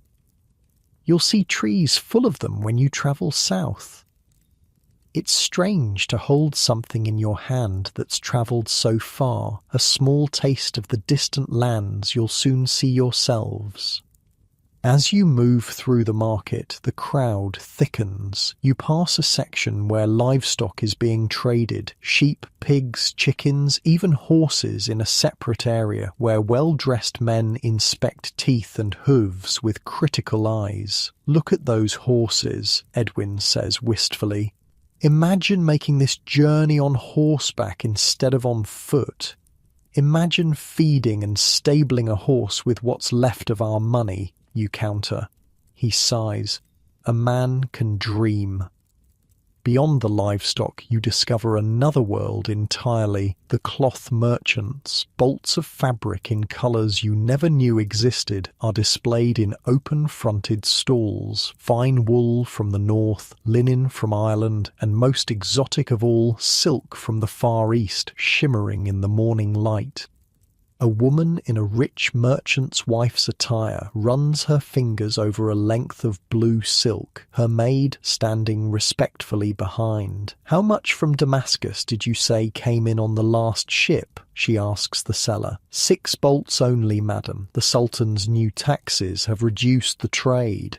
This piece you're touching is the finest. See how it catches the light. You and Edwin stand transfixed, watching this exchange. The silk probably costs more than either of you would earn in a year of farming. Yet here it is, casually displayed at a London market, brought by merchants who routinely travel the very routes you're about to attempt, for the first time. Do you think we'll see Damascus? Edwin asks quietly. Maybe, you say. If we make it that far. A voice behind you makes you both turn. Pilgrims to Jerusalem, yes, you'll pass through Damascus if you take the southern route. The speaker is a tall man with a deeply tanned face and an accent you can't place. His clothes are foreign in cut but high quality, and a curved knife hangs at his belt. "You've been there?" Edwin asks eagerly. The man smiles. "Many times. I trade spices from the East, just returned to London last month." He studies your simple clothing and meagre packs. "Travelling light, I see, wise for the journey ahead." "More like travelling poor," you admit. He chuckles. "Money smooths the road but doesn't guarantee arrival. I've seen rich men die on the pilgrim routes while poor ones reached Jerusalem." He reaches into a pouch at his belt and pulls out something small. "Here, for your journey." He presses a small cloth bag into your hand. The scent that wafts from it is sharp and unfamiliar. "What is it?" you ask, sniffing curiously. "Cloves, keep insects from your food and clothes. Also good for tooth pain." He taps his jaw. "Chew one if your teeth trouble you on the road." You're touched by this unexpected gift from a stranger. "Thank you, but we can't pay." He waves away your concern. "No payment, just a kindness for the road." His eyes crinkle. "Perhaps you'll do the same for another traveller someday." Before you can thank him properly, he melts back into the crowd. Edwin stares after him. "Did that really just happen?" he asks. You open the small bag, the strong scent confirming that yes, you now possess spices worth more than you'd normally see in a year. "I think we just experienced the pilgrim's blessing Walter told us about, strangers helping strangers." "Well, I'm not complaining," Edwin says, "though I've no idea what I'd do with a toothache besides pull the damn thing out. Let's hope we don't have to find out." You continue through the market, now with a specific goal, finding anything else you might need for the sea crossing. A seller of wooden goods offers small cups and bowls, essential for eating on the road. You bargain for 2 of each, using Edwin's skill at carving to appreciate the craftsmanship and drive a fair price. Near the centre of the market, a crowd has gathered around what appears to be some kind of performance. Standing on tiptoe, you catch glimpses of a man in motley clothes juggling knives while a companion plays a pipe. Nearby, a bear on a chain performs tricks for another audience, its handler calling commands in a language you don't understand. "Entertainment at the market?" Edwin asks, trying to see over taller heads. "Markets aren't just for buying and selling," explains a woman beside you, balancing a basket of eggs on her hip. "They're where news spreads, where people meet, where life happens. Half of London finds its marriage partners at Smithfield, I'd wager." Looking around, you can see what she means. Young men and women cast glances at each other across stalls. Children run in packs, playing games in the narrow spaces between vendors. Elders sit on makeshift benches, observing it all while sharing gossip and advice. A market, you realise, is a microcosm of medieval life itself. Commerce and community intertwined, the practical and social aspects of existence sharing the same space. As the day advances, the character of the market shifts. The serious business of the morning gives way to more leisurely afternoon activities. Wine and ale flow more freely. Music appears in scattered corners. The crowd grows louder, more festive. "We should head back soon," you suggest, noting the sun's position. "Still need to finish packing." Edwin nods reluctantly. "Just one more thing I want to see, the fortune teller." "Fortune teller? Really?" You raise an eyebrow. He grins sheepishly. "Curious what she'll say about our journey. Can't hurt to know what's ahead, right?" You're skeptical, but follow him to a small tent at the edge of the market. A wrinkled woman sits cross-legged on a carpet, a scarf covering her grey hair. For a small coin, she examines your palm, tracing the lines with a gnarled finger. "Long journey," she murmurs, her voice surprisingly deep. Water, mountains, desert, many people. She squints at your hand. Return different than you left. If you return. She looks up, fixing you with sharp eyes. Jerusalem changes a man, the journey more than the destination. It's vague enough to apply to anyone, you think, but something in her steady gaze makes the hair on your neck stand up. Edwin seems equally affected when she reads his palm. Well, that was cheerful, he mutters as you leave. If you return, exactly what every traveller wants to hear. She's just trying to sound mysterious, you assure him, though the woman's words linger uncomfortably. Come on, we need to get back. As you make your way out of Smithfield, the market's sounds and smells following you into the city streets, you can't help reflecting on how markets like this connect the medieval world. Goods, people, ideas, stories, all travelling along the same roads you're now travelling, creating a web of commerce and culture that spans continents. That evening, back at St. Bartholomew's, you carefully pack your new supplies. The ship leaves at dawn, and you need to be ready. 3 other pilgrims bound for France have joined your dormitory, and you share information about the crossing, pooling knowledge in the time-honoured tradition of travellers. The captain said 3 days if the weather holds, a grizzled pilgrim named John tells you. Pray it does. I crossed once in a storm, would have given my right arm to be back on solid ground. Is it very bad? Edwin asks, looking nervous. Let's just say there's a reason they call it the sickness of the sea, John replies grimly. Bring ginger if you have it. Help settle the stomach. You don't have ginger, but you do have the cloves from the spice merchant. You wonder if they might serve the same purpose.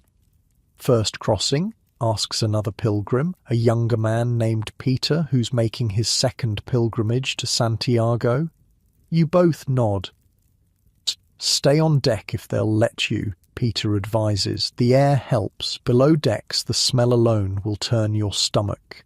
Wonderful, Edwin mutters. You sleep fitfully that night, mind racing with preparations and anticipation. The journey so far has been challenging, but still within the familiar bounds of England. Your language, your customs, your king's law. Tomorrow you'll leave all that behind, stepping into truly foreign lands.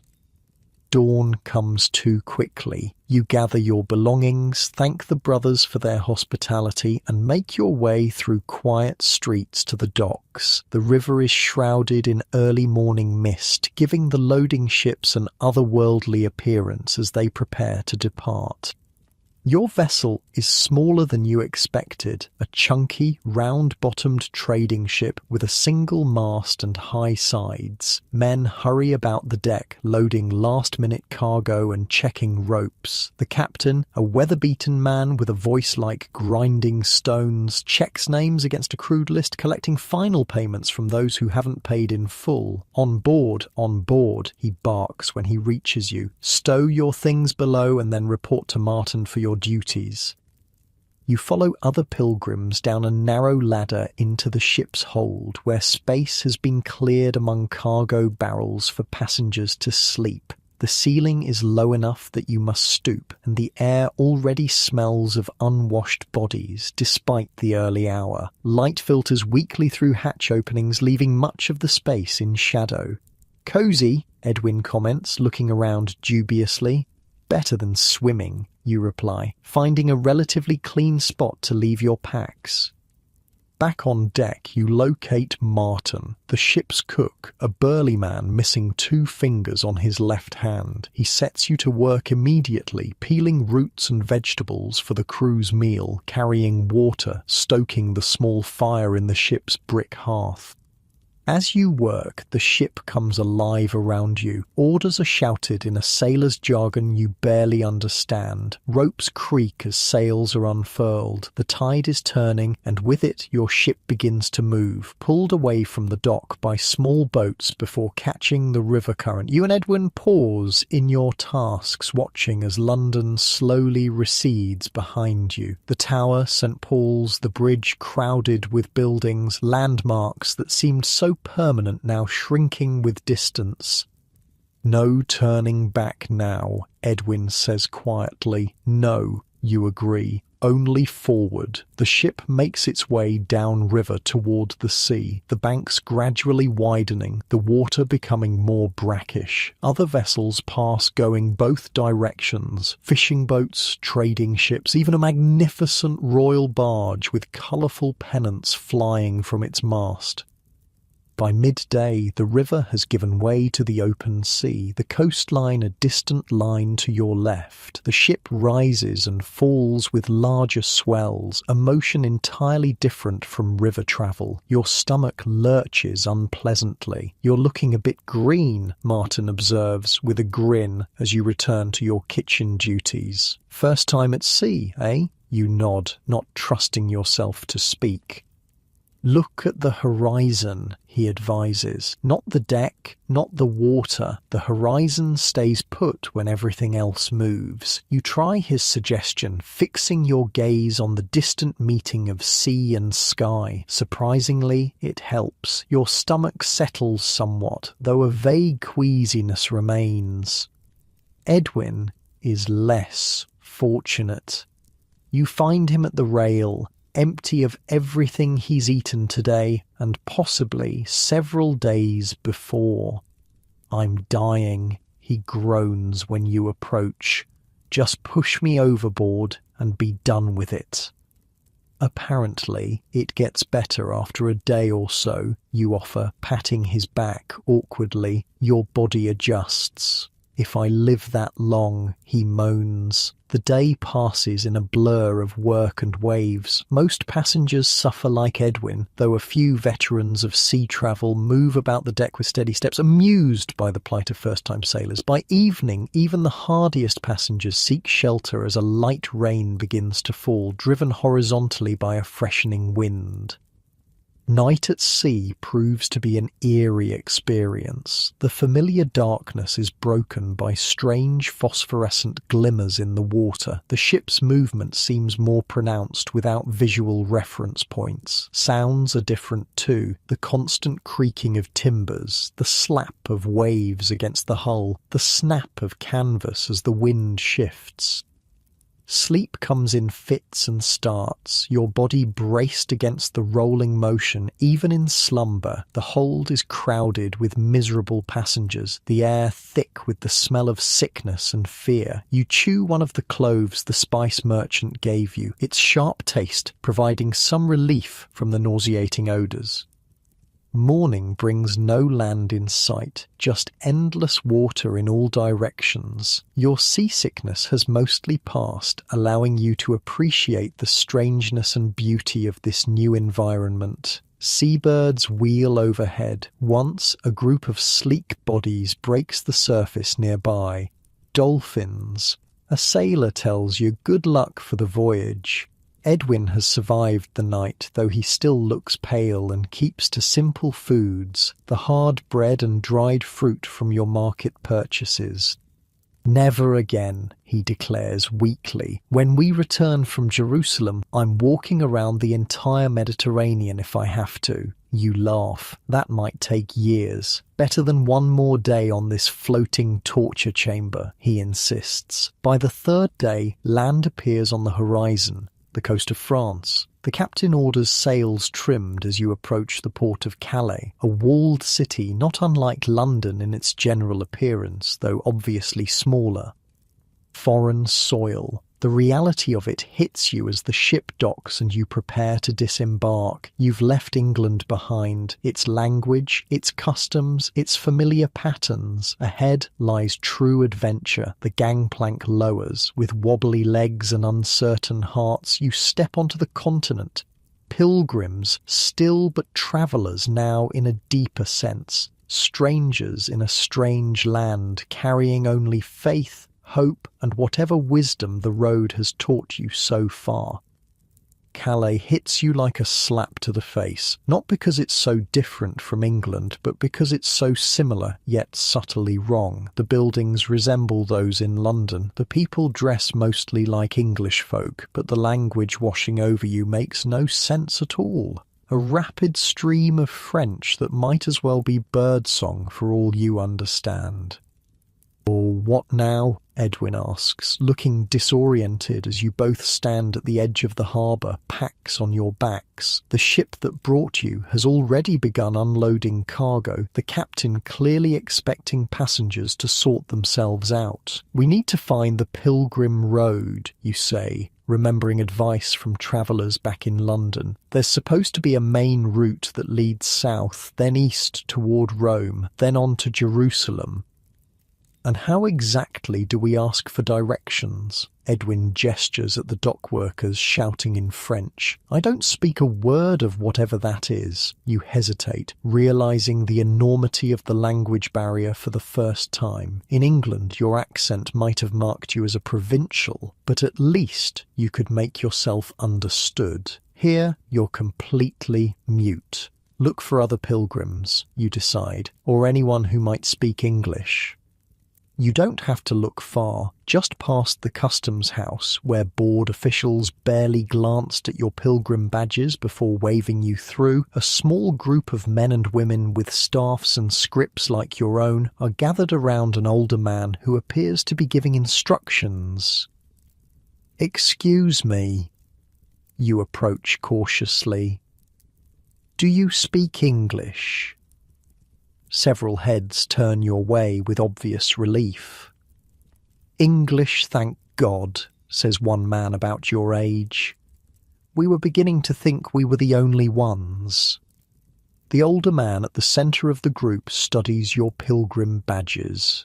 "Jerusalem?" he asks, his accent thick but understandable. You nod. "Good, good. Join us. Safety in numbers. I am Brother Michel." He doesn't look like a monk with his practical travelling clothes and lack of tonsure, but perhaps the French religious dress differently. "Are you a priest?" Edwin asks, apparently thinking the same. Brother Michel laughs. No, guide. 20 years taking pilgrims across France, into Italy, sometimes beyond. Know the roads, the inns, the dangers. He taps his head. All here. A guide. You hadn't considered hiring one, assuming you'd simply follow established pilgrim routes. But faced with the reality of foreign lands and languages, the idea suddenly seems brilliant. "What's your fee?" you ask cautiously, thinking of your dwindling coins. "For English pilgrims to Reims Cathedral, 2 silver pennies each." He holds up 2 fingers to emphasise. "Includes sleeping arrangements, some meals, protection, translation." He points south. "Reims, 4 days. From there, many pilgrim groups to join for Italy. 4 days to Reims." Not even all the way across France, let alone to Jerusalem. But perhaps this is how long journeys work, in stages, with different guides and groups for different segments. You confer briefly with Edwin. 2 silver pennies is steep, but wandering lost in a foreign land would burn through your money even faster, and the protection of a group isn't insignificant. "We'll join you," you decide. Brother Michel nods approvingly. "Smart choice. We leave in 1 hour. Get food, water if you need. Long walk today." The French Pilgrim Road, you quickly discover, is better organised than anything in England. Stone markers with crude carved scallop shells indicate the route. Established inns specifically for pilgrims dot the way at regular intervals. Local people, recognising your badges and staffs, often greet you with "Bon chemin," good road, which Brother Michel explains is a traditional blessing for pilgrims. Your group consists of 15 travellers, you and Edwin, a family of 4 from Yorkshire, 3 scholars from Oxford, a widow making a pilgrimage for her late husband's soul, and 4 other assorted English pilgrims, plus Brother Michel. The shared language creates an instant bond, a little island of England moving through foreign territory. "Been to Jerusalem before?" you ask one of the scholars, a thin man named Thomas who walks with a slight limp. "Twice," he confirms. Once as a student, once as a tutor to a nobleman's son. He gestures at the open countryside around you. This is the easy part. France is well-travelled, relatively safe. Beyond the Alps, he shakes his head. That's when the real challenges begin. By the third day with Brother Michel, you've fallen into a rhythm. Wake before dawn, walk until midday, rest briefly, then walk until approaching dusk. Unlike your haphazard journey through England, everything here feels organised, established by centuries of pilgrims following the same paths. How many people make this journey each year? Edwin asks Brother Michel as you rest beside a small stream. The guide considers this.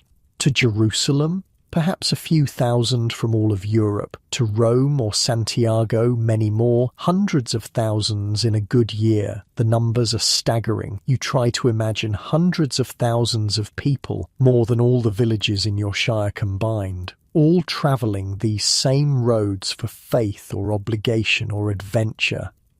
On the afternoon of the fourth day, Brother Michel gathers the group at a rise in the road. Over that hill, he announces with a dramatic gesture, Reims awaits. With her cathedral, one of the most beautiful in Christendom, your group quickens its pace, eager after days of walking to reach this milestone. You crest the hill and then stop, breath catching in your throat.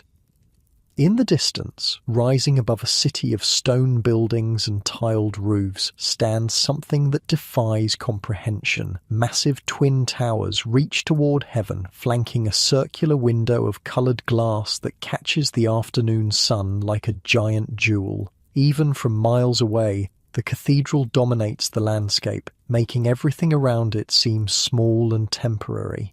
Mother of God, Edwin whispers beside you. Did human hands build that?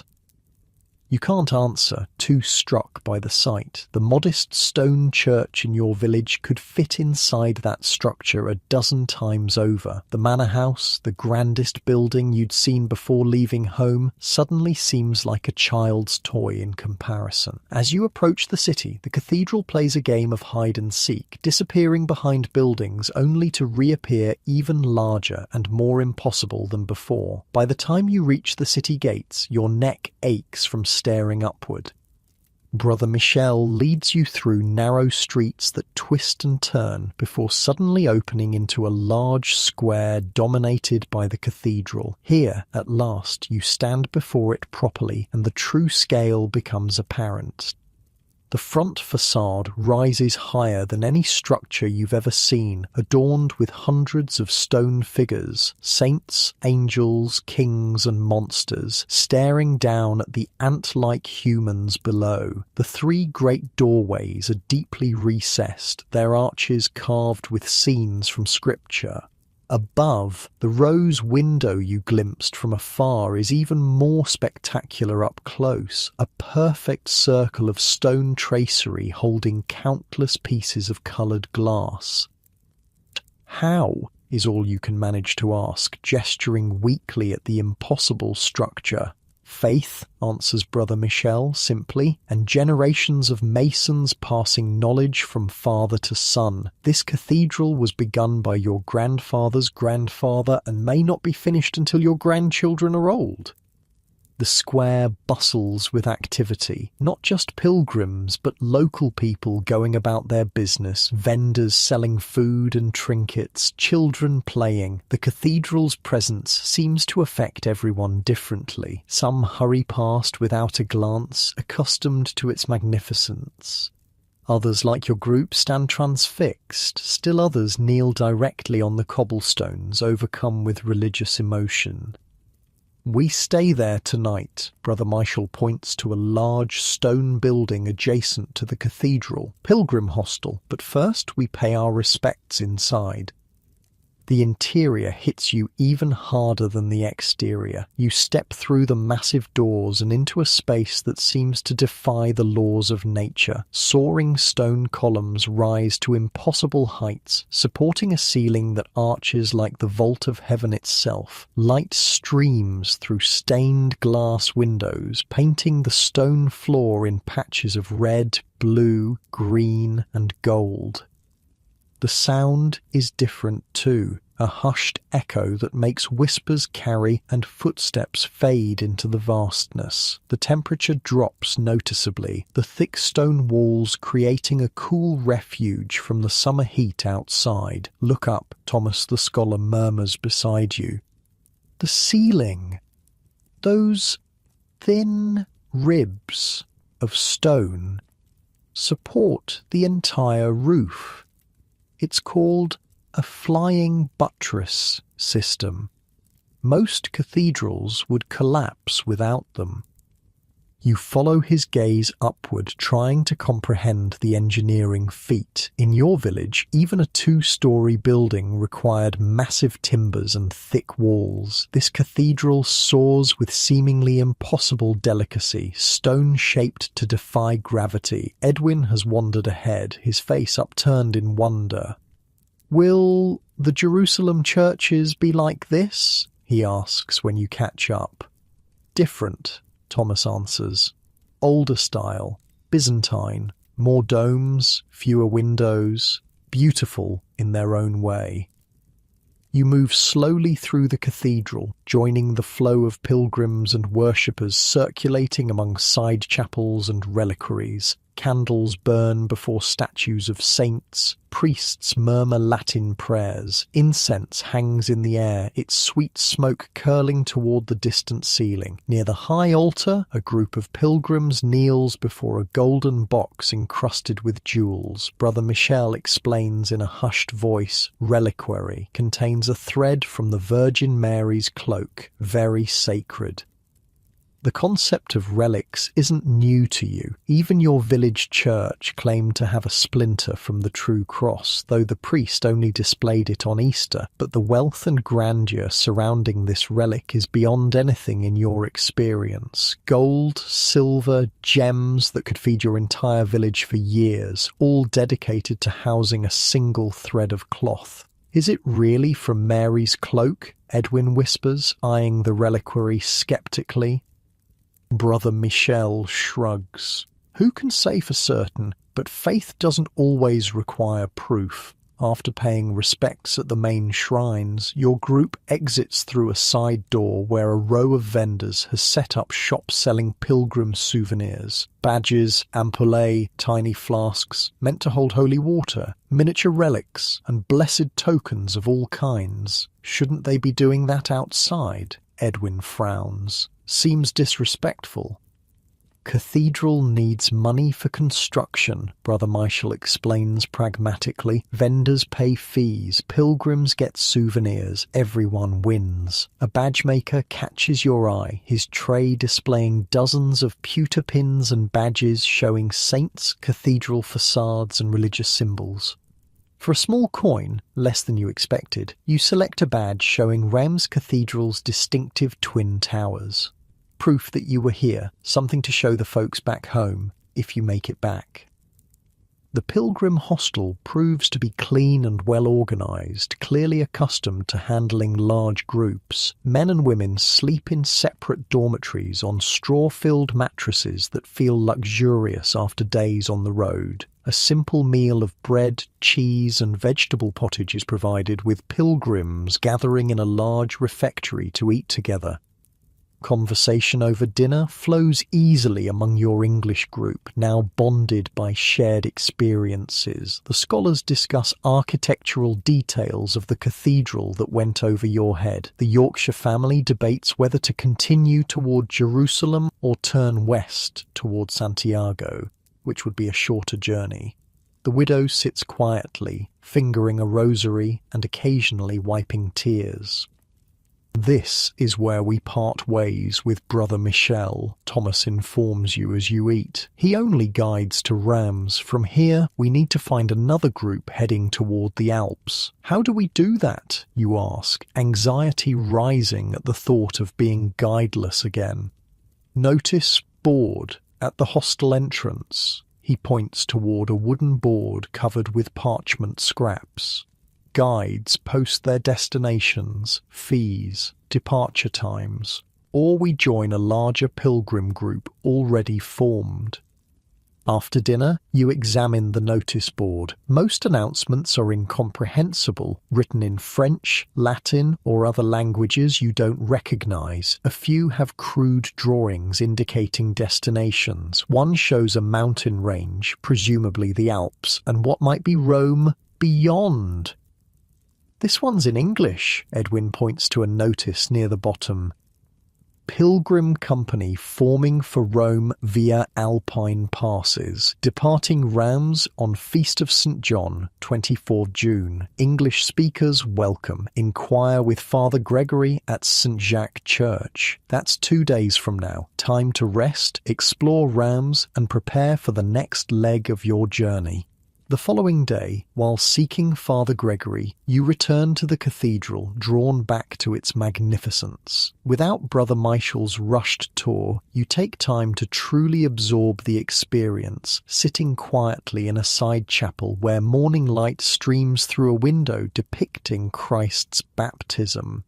Different in the morning light, isn't it? You turn to find Thomas the scholar sitting in a nearby pew, a small book open on his lap. The whole feeling changes with the sun, you agree, watching how the coloured light shifts across the stone floor. In our village church there's only small windows with plain glass. Thomas nods, understanding. First time I saw a cathedral, I was about your age. Couldn't speak for an hour afterward. He gestures around. They're designed to overwhelm, to make you feel small before God, but also part of something enormous. It's working, you admit. Even the most sceptical pilgrim feels something in these spaces, Thomas continues. I've seen hardened soldiers weep and cynical merchants fall to their knees, stone and light and space working on the human soul. You sit in companionable silence for a while, absorbing the cathedral's peaceful atmosphere. Priests move about their morning duties. A woman lights candles before a statue of the Virgin. Somewhere distant, voices rise in Gregorian chant, the sound floating through the vast space, like something not quite of this world. Will you join Father Gregory's group? You eventually ask Thomas. Yes, he's well regarded, made the Jerusalem journey 6 times without losing a pilgrim. Thomas closes his book. I recommend you and Edwin do the same. The Alps are no place for inexperienced travellers alone. Following Thomas's advice, you locate Father Gregory at the small church of St. Jacques. Unlike Brother Michel's businesslike approach, Father Gregory, a tall, thin priest with a monk's tonsure and keen eyes, interviews potential travellers carefully, asking about your health resources and commitment to the journey. Jerusalem is not for the faint of heart, he tells you and Edwin seriously. Some who set out never return. Disease, accident, bandits, war, all claim pilgrims' lives. Are you prepared for these risks? You think of your family back home, probably assuming you're already dead since news travels so slowly. Of your comfortable bed and predictable life abandoned for this mad venture. We made vows, you answer simply. We'll see them through or die trying. Father Gregory studies you both, then nods slowly. Very well, 3 silver pennies each to Rome. Beyond that, you'll need to find another guide or company. It's a steep price, but includes protection through the dangerous alpine passes and arrangements for lodging along the way. You pay from your dwindling funds, receiving in return a small token marked with Father Gregory's seal, proof that you've joined his company. That evening, your third in Reims, you attend Vespers at the cathedral. The service differs from what you're accustomed to, more elaborate, with incense, processions, and complex choral arrangements, but the essential prayers remain familiar enough to follow. As the sun sets, light fades from the great rose window, plunging the cathedral into shadow, relieved only by hundreds of candles. Their flickering light animates the stone saints, making them seem almost alive in their niches. The effect is both eerie and beautiful, transforming the daytime magnificence into something more mysterious. After the service, you step outside to find the cathedral exterior transformed as well. Torches illuminate the facade, throwing the carved figures into dramatic relief. Against the night sky, the towers seem to reach all the way to the stars themselves. Imagine seeing this after walking for months, Edwin says quietly beside you, after facing dangers, hardships, maybe thinking you wouldn't make it, then turning a corner and seeing this. He gestures at the illuminated cathedral, almost makes you believe in miracles. You understand what he means. Growing up in your village, faith was abstract, stories told by the priest, rituals performed by rote, sins avoided out of habit more than conviction. But standing before this stone testament to belief, something shifts in your perception. Whether built by faith or just skilled human hands, the cathedral represents something beyond ordinary experience. We should rest, you say eventually, reluctant to leave but aware of tomorrow's preparations. Long road ahead. Edwin nods, but remains gazing upward a moment longer. Wonder what Jerusalem will be like if this is just the beginning. You have no answer, but as you walk back toward the pilgrim hostel, the cathedral looms behind you like a promise of wonders yet to come, of mysteries yet to be revealed, of a journey that's changing you with every step, whether you recognize it or not. Tomorrow you join Father Gregory's company, heading south toward the Alps and Rome beyond, another stage in a pilgrimage that's becoming less about reaching a destination and more about the transformation that occurs along the way. The cathedral's bells ring out behind you, their deep tones vibrating through stone streets and human bones alike, calling to something ancient and wordless within. You walk on, carrying their echo with you into the night. Father Gregory's pilgrim company assembles in the pre-dawn chill outside the church of Saint-Jacques, 34 travellers from various parts of Europe, bound together by a common destination. Unlike Brother Michel's small English-speaking group, this one is a babel of languages and backgrounds. English over here, Father Gregory calls, motioning you, Edwin, and the other English pilgrims to one side. He speaks in several languages, organising people into rough groups based on origin. English, French, German, Italian, Flemish. He points to each cluster in turn. When everyone is arranged, he continues in accented but clear English. Long journey ahead, many dangers. We stay together, we help each other. He repeats this in what you assume are the other languages, then switches back to English. Today, 10 miles south, hard walking in afternoon heat. Questions? No one has questions. With a nod, Father Gregory leads the group out through Reims' southern gate, the cathedral's towers silhouetted against the rising sun behind you. The first few hours are quiet, everyone still half asleep and getting a feel for the group's pace. By mid-morning, however, conversations begin to spark between the language groups. A German pilgrim who knows some English begins chatting with your little cluster. His name is Hans, a carpenter from Cologne who's making the pilgrimage to Rome to pray for his late wife's soul. Your first time so far from home? He asks, correctly reading your wide-eyed observation of everything around you. Never been further than the next village before this journey, you admit. Everything's so different, Hans laughs. Wait until we reach the mountains, or Italy beyond. France is practically your backyard compared to what's coming. The idea that France, already so foreign to your experience, is just the beginning makes your head spin a bit. You've heard of these other places in church sermons or tavern tales, but they've always been abstract concepts, not real destinations where your feet would actually walk. By midday rest, you've learned that Hans has made this journey once before, 10 years earlier. His practical knowledge proves invaluable. Which springs along the road have the best water, how to adjust your pack to prevent back pain, even how to treat blisters with a poultice made from roadside plants. How do you know all this? Edwin asks, watching Hans crush a particular leaf and apply its juice to a red spot on his heel. My first pilgrimage, an old Venetian taught me, Hans explains. Now I teach you. Next time, you teach someone else. This is how pilgrims survive, knowledge passed from one to another. As days pass on the road south, this pattern of knowledge exchange becomes familiar. A French woman shows several pilgrims how to weave a particular kind of grass into insoles that cushion tired feet. An Italian merchant demonstrates a method for preserving cheese using salt and cloth. You contribute your own knowledge of identifying edible plants learned from your village healer.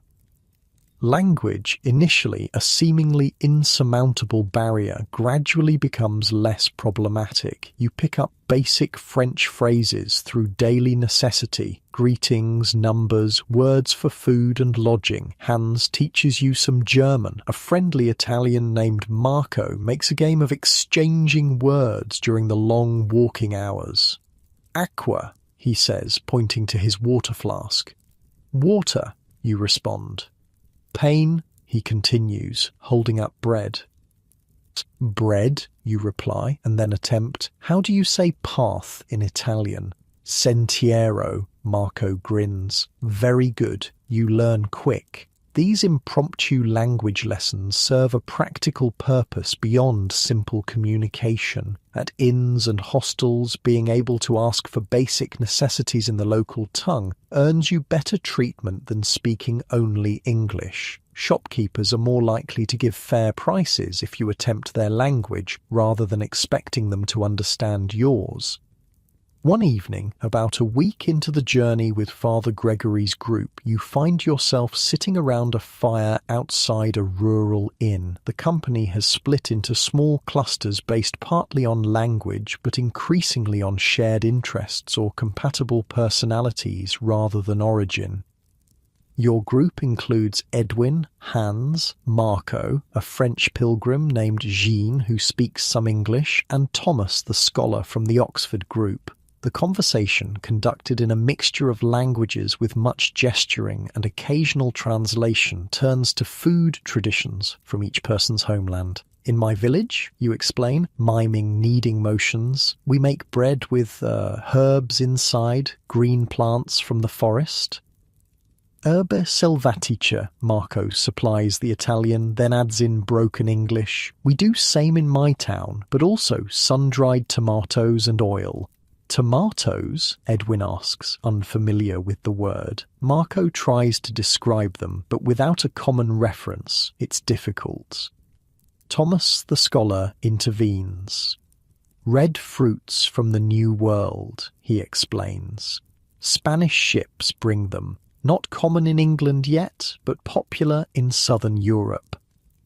This leads to a spirited discussion of foods none of you have tried. Strange fruits from distant lands, spices worth more than gold, dishes prepared in ways you'd never imagined. Jean describes a French method of preserving meat in its own fat that sounds bizarre but apparently keeps it edible for months without salting. In Cologne, Hans contributes, we make Christmas bread with nuts and dried fruits soaked in special wine. 3 days to prepare, but worth every minute. You think of the plain brown bread from your village oven, the same recipe passed down for generations without variation. The idea that bread could be something worth spending 3 days to create is revelatory.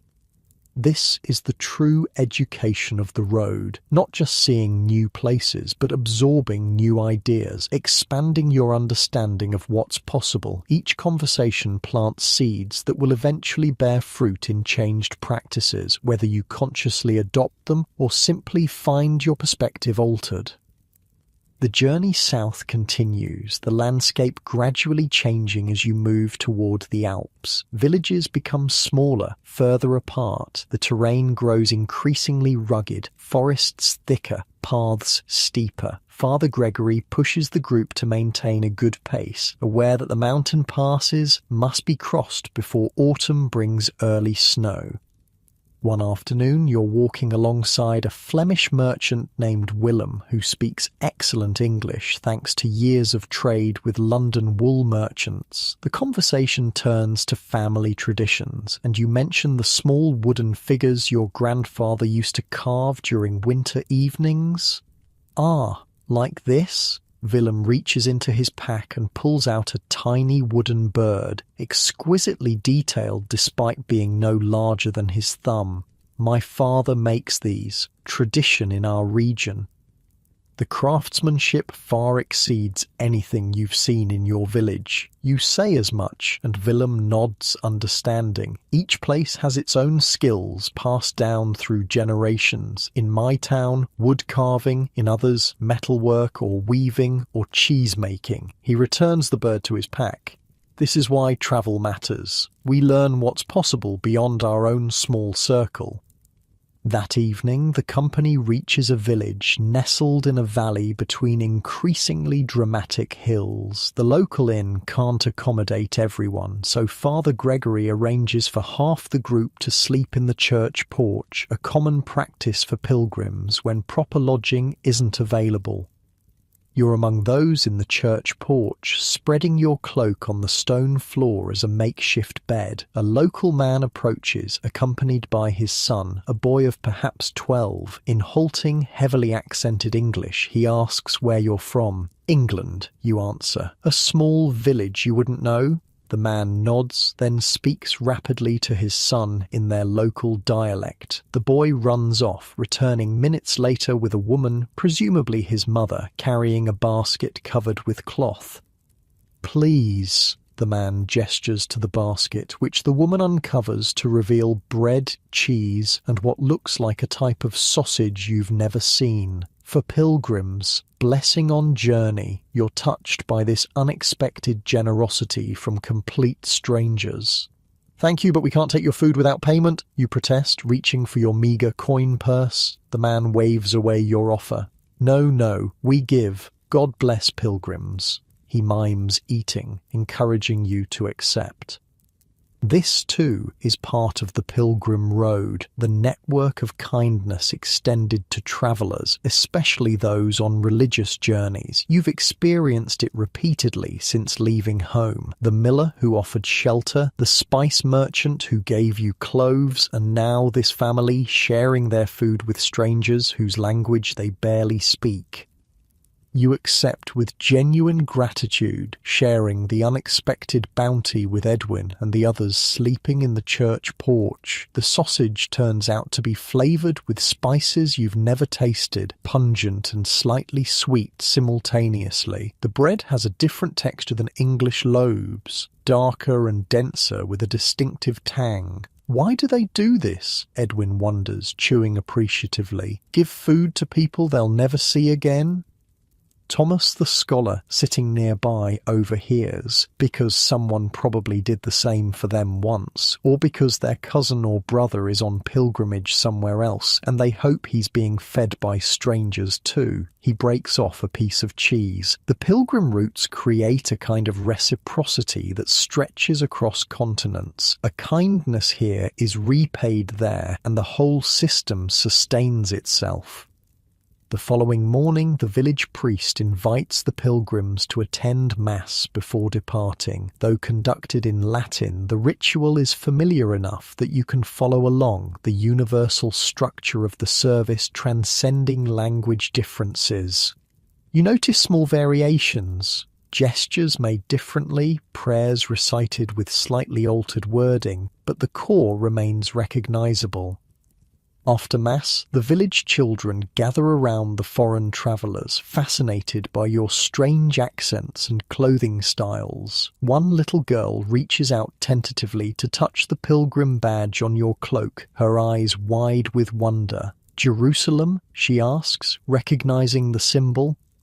You nod, and her face lights up. She turns to her friends, excitedly announcing something in her language that makes them regard you with newfound respect. To these children in their remote village, you're a living connection to places they've only heard about in church, holy sites that exist for them solely in scripture and sermon.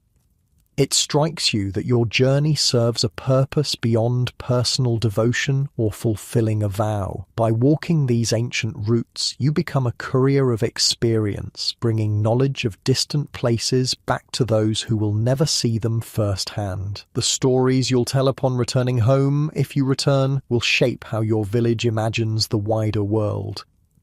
The company departs mid-morning, climbing steadily into higher elevations. The air grows cooler, the vegetation subtly changing. Pine forests replace the mixed woods of lower regions. The path narrows, becoming steeper and more challenging.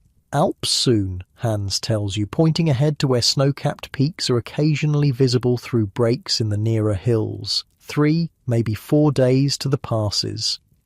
That evening, camped in a high meadow with no village nearby, Father Gregory organizes the company into cooking groups based on language. Each group contributes something from their remaining supplies to a communal meal, creating an impromptu feast of diverse foods.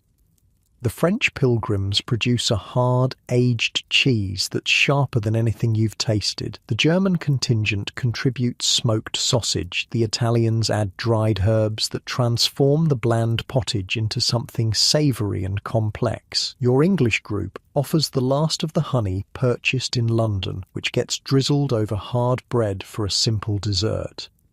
As you eat, huddled near fires against the mountain chill, Marco teaches everyone an Italian song, a pilgrim's prayer for safe passage. The melody is simple enough that even those who don't understand the words can join in after hearing it once or twice. Soon the entire company is singing, 34 voices from different lands united in harmony. The song ends, and in the brief silence that follows, someone from the German group starts another, this one in their language, but clearly another traveller's tune. It passes like a torch through the different national groups, each contributing a song from their homeland. When it's the English pilgrim's turn, Thomas leads you in The Road to Jerusalem, a popular pilgrim ballad you all know. Your voices rise together in the familiar words, and for a moment the homesickness that occasionally grips you eases. Here, under strange stars on a foreign mountainside, you've found a different kind of belonging, not to place but to purpose, to the ancient community of those who walk the pilgrim roads. Later, as the fires burn low and people prepare for sleep, you find yourself sitting with a mixed group. The conversation, aided by those who speak multiple languages, turns to beliefs and practices, not the formal doctrines of the church, but the folk traditions that vary widely from region to region.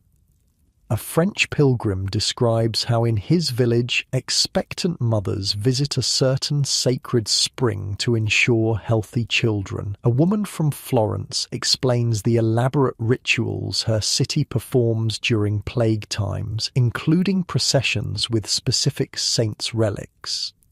Hans tells of a German tradition of placing bread on windowsills during winter solstice to feed the spirits of ancestors. You contribute your own village's custom of weaving special protective crosses from last year's harvest wheat to hang above doorways. As you describe the practice, you realize how closely it resembles a ritual the Italian woman mentioned earlier, though with different materials and at a different time of year. Same roots, different branches, Thomas observes.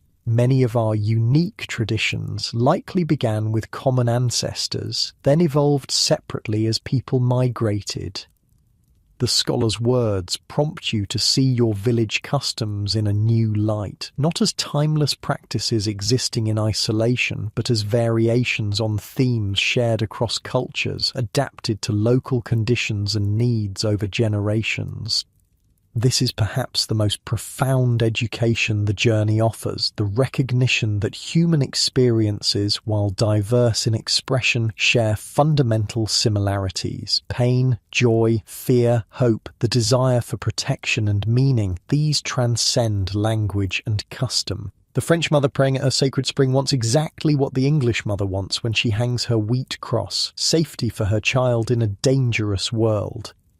As you finally settle into your cloak for the night, the mountain air sharp in your lungs, you realize how much your perspective has expanded since leaving home. Your village, once the entire universe of your experience, now seems like a single thread in a vast tapestry. Important, yes, but connected to countless others in patterns you're only beginning to discern. Edwin, lying nearby, seems to sense your thoughts. Hard to imagine going back to the old life after all this, he murmurs drowsily. If we go back, you remind him, the journey is still long, the dangers ahead numerous. When we go back, he corrects, stubborn optimism in his voice. But we won't be the same, will we? No, you agree, looking up at unfamiliar stars. I don't think we will. Sleep comes easily, despite the hard ground, your dreams filled with snow-covered passes, Italian songs, and distant Jerusalem shimmering like a mirage on the horizon. 2 years. That's how long it takes you to complete the pilgrimage to Jerusalem and return to England. 2 years of walking thousands of miles across continents, crossing mountains and seas, navigating foreign lands and languages, facing dangers and wonders beyond imagination. 2 years that transform you from a provincial peasant who had never left his village into a man who has stood in the holiest places on earth. The journey beyond the Alps, through Italy, across the Mediterranean, and into the Holy Land was everything Hans and the others promised. Beautiful, terrible, awe-inspiring, and perilous in equal measure. You saw Rome's ancient grandeur, sailed from Venice with traders bound for Constantinople, walked dusty roads through lands ruled by people who worshipped differently than you. And finally, Jerusalem itself, the goal that seemed impossible when you first set out. The holy city proved to be nothing like you imagined, yet somehow exactly what your soul needed. You knelt at Christ's empty tomb in the Church of the Holy Sepulchre. You walked the Via Dolorosa. You fulfilled your vow. Edwin never made it to Jerusalem. A fever took him in a small Italian town south of Rome. Despite the best efforts of a local healer, you buried him there, promising to carry his memory back to his family. His pilgrim's badge, the one Walter gave him all those months ago in England, now hangs beside your own. A tangible reminder of your friend and the journey you began together. But that's all in the past now, though it feels like another lifetime. Today, you're walking the final miles toward home, and your heart pounds with each familiar landmark that appears. The old oak that gave your settlement its name comes into view, then the first outlying fields. Everything looks exactly as it did when you left, yet completely different through your travelled eyes. The first villager to spot you stops dead in her tracks, basket of washing falling from stunned hands. She crosses herself, mouth open. William Fletcher, she asks, as if addressing a ghost. Mother Mary preserve us. Is it really you? You nod, suddenly unable to speak past the lump in your throat. She lets out a cry that brings others running from nearby cottages and fields. Within moments, you're surrounded by familiar faces wearing unfamiliar expressions: shock, joy, disbelief. Hands touch your arms and shoulders, as if confirming you're real. "We thought you dead," old Thomas the blacksmith exclaims. "No word for 2 years." "How could there be word?" you manage to ask. "No one travels from Jerusalem to here." "Jerusalem," someone gasps. "You actually reached the holy city?" You touch the pilgrim badge on your cloak, proof of your journey's completion. The crowd murmurs in amazement. Questions flood at you from all sides. Did you see the Pope? Did you fight Saracens? Is it true the Holy Land is made of gold? Were you captured by pirates? The queries range from reasonable to ridiculous, revealing how limited their understanding of the world remains, just as yours was before you left.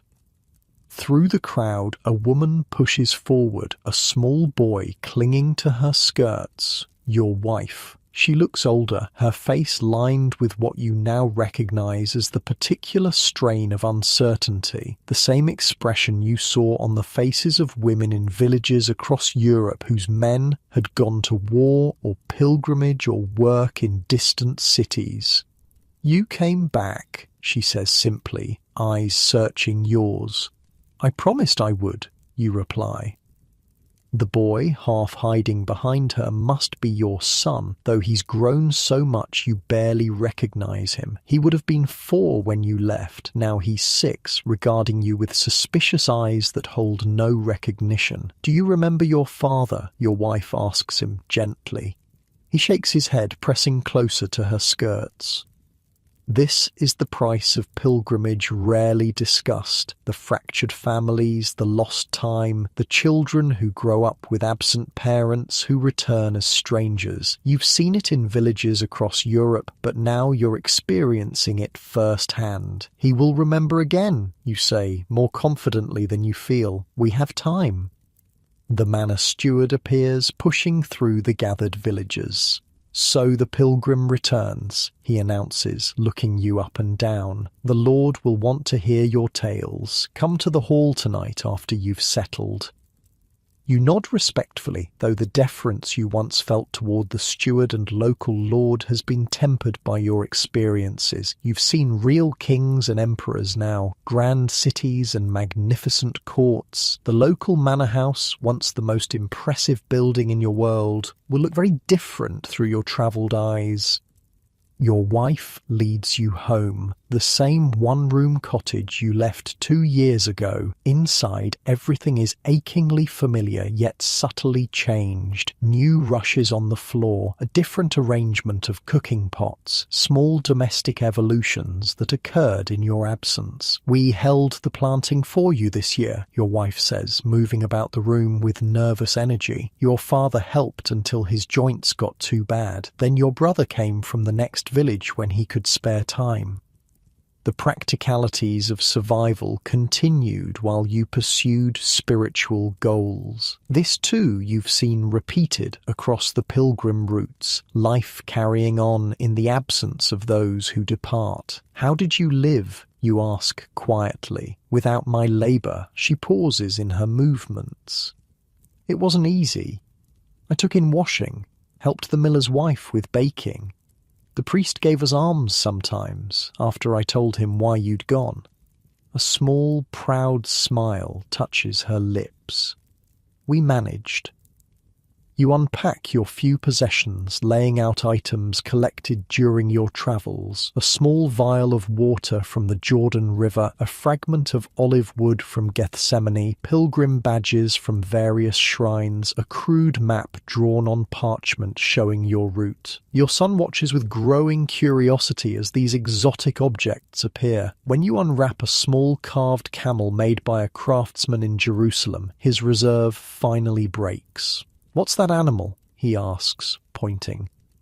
"A camel," you tell him, placing the wooden figure in his hesitant hands. "They use them like we use horses, but they can go many days without water. They have special stomachs that store it." His eyes widen. "Really? Really? I rode one outside Jerusalem. They sway like this when they walk."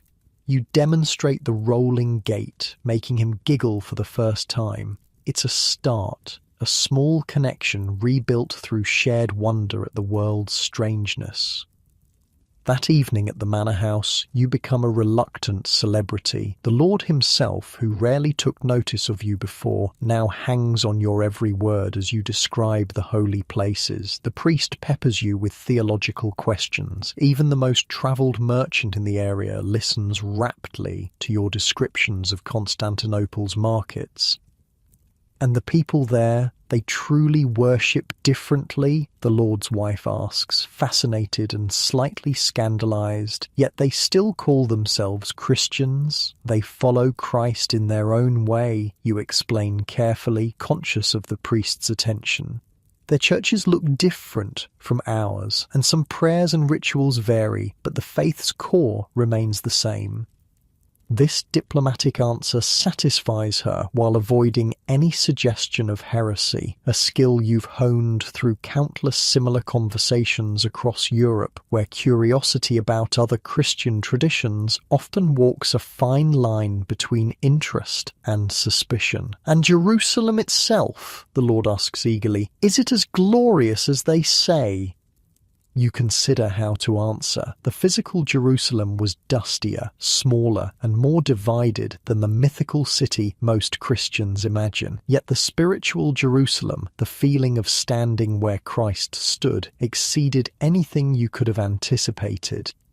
Jerusalem is, you begin, then pause, searching for words to bridge the gap between their expectations and the complex reality. It's both more and less than the stories. The stones are just stones, but knowing whose feet walked on them changes everything. The Lord looks slightly disappointed by this philosophical answer, clearly having hoped for tales of golden streets and constant miracles. But the priest nods thoughtfully, understanding the deeper meaning. Days pass, then weeks, as you readjust to village life. The familiar rhythms of agricultural work, so deeply ingrained before your departure, now feel strange in their repetitive simplicity. Your hands, which have performed 100 different tasks across thousands of miles, find the plough handle both familiar and foreign. You notice things about your village that were invisible before, how isolated it is, how limited its resources, how narrow its horizons. Yet you also see strengths previously taken for granted, the close-knit community support, the deep knowledge of local land and weather, the practical skills honed across generations. The way villagers perceive you has permanently changed. Children follow you around, begging for stories of distant lands. Adults bring small ailments and questions, assuming your travels have given you special knowledge or healing abilities. The priest consults you on matters of doctrine, particularly when they relate to holy places you've seen firsthand. Your perspective on religion itself has shifted subtly but profoundly. Before the pilgrimage, faith was a set of rules and rituals performed without much thought. Now it's something lived and questioned, enriched by seeing how differently it's expressed across cultures while maintaining essential truths. One Sunday after Mass, the priest asks you to speak to the congregation about your journey, standing before your neighbours, people you've known all your life but who now regard you with a mixture of respect, curiosity, and sometimes unease. You struggle to distill 2 years of transformation into words they can comprehend. The roads to Jerusalem are long and hard, you begin simply. Many who set out never return. I lost dear friends along the way. You touch Edwin's badge alongside your own. But what I found was worth the journey. They listen in rapt silence as you describe walking the path of Christ, kneeling at sacred sites, experiencing the diversity of God's creation through landscapes and peoples unlike anything in England. I learned that the world is much larger than we imagine, yet people everywhere share the same basic needs and hopes. A mother in Constantinople wants the same things for her children as mothers here. Farmers in the Holy Land watch the sky for rain with the same anxiety we do. You look around at familiar faces. We are more connected than we know. This idea that distant, supposedly exotic peoples are fundamentally similar to themselves seems to both reassure and disappoint your audience. Like the Lord, some clearly hoped for tales of bizarre customs and inhuman foreigners that would confirm their worldview rather than expand it. After the formal talk, individuals approach with specific questions. A young man contemplating his own pilgrimage asks practical advice about costs and routes. Women inquire about how their counterparts in distant lands manage cooking or childcare. The blacksmith wants to know about tools and techniques used by his foreign colleagues. These conversations continue for months as you gradually become a bridge between your isolated village and the wider world, translating your experiences into frameworks villagers can understand and potentially apply to their own lives. Some innovations you brought back face resistance, suggestions for new crops or farming methods, ideas about hygiene or food preparation learned in more advanced regions. "We've always done it this way" becomes a refrain you hear often, yet other ideas are cautiously adopted, particularly when they demonstrate clear benefits without threatening established social orders. Your son, initially so wary, gradually warms to you through the universal language of stories. Each night by the hearth, you tell him tales of your journey, simplified for his understanding, but rich with sensory details. The taste of Italian olives, the sound of ships' timbers creaking in Venetian harbours, the feeling of Jerusalem's ancient stones worn smooth by countless pilgrim hands. "Were you scared?" he asks one evening as you describe crossing the Alps in early winter, snow making treacherous footing on narrow mountain paths. "Often," you admit honestly, "but fear is part of any journey worth making." "Will I go to Jerusalem someday?" he wonders, eyes shining with adventure's promise. The question gives you pause. You know firsthand both the transformative power and the very real dangers of such a journey. Would you wish it for your child?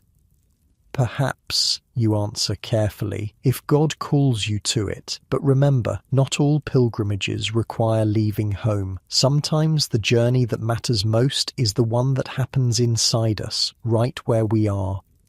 It's a lesson you've observed repeatedly along the pilgrim routes. Some travellers walked thousands of miles without their souls moving an inch, remaining as closed-minded at journey's end as at its beginning. Others underwent profound transformations without ever reaching their intended destinations, finding enlightenment in unexpected detours and challenges. As seasons pass, you settle more comfortably into your old life, though changed irrevocably by what you've seen and done. Your stories gradually become part of the village's collective knowledge, referenced in conversations and retold, often with embellishments, by those who never travelled themselves. A year after your return, a merchant passing through mentions meeting pilgrims in London recently arrived from Italy. Among their news, a new cathedral being constructed in Florence unlike anything seen before, its dome designed to rival ancient Roman engineering. This small connection to the continuing world beyond your village brings unexpected joy. The places you visited aren't frozen in time as in your memories. They continue evolving, experiencing their own histories. Somewhere in that Italian town where Edwin rests, life carries on. In Jerusalem, other pilgrims now stand where you once stood, having their own transformative moments. One spring evening, as you sit outside your cottage watching the sunset, your wife joins you in companionable silence. After a while, she speaks. "Do you ever regret it, the pilgrimage?" You consider the question honestly. The journey cost you 2 years with your family. Friendships cut short by death, physical hardships that left permanent marks on your body. Yet it also gave you a broader understanding of humanity, deeper faith and experiences beyond price. "No," you answer finally, though I regret the time lost with you and our son, but I'm not the same man who left here. She studies your face in the fading light. No, you're not, she agrees. You see differently now. What do you mean? Before, you looked at this village and saw all there was. Now you look at it and see just one small part of something much larger. She gestures toward the horizon. Your eyes always drift that way now, toward the wider world. Her perception startles you with its accuracy. Even now, watching familiar fields at sunset, part of your mind wanders to other horizons. The Mediterranean glittering at dusk, Alpine peaks catching last light, Jerusalem's walls glowing gold. Is that bad, you ask? She considers. Different, she says finally. Not worse, not better. Just changed. She takes your hand, work roughened like your own. You brought back more than just those trinkets and badges. You brought back new eyes. Now you're helping others see differently too.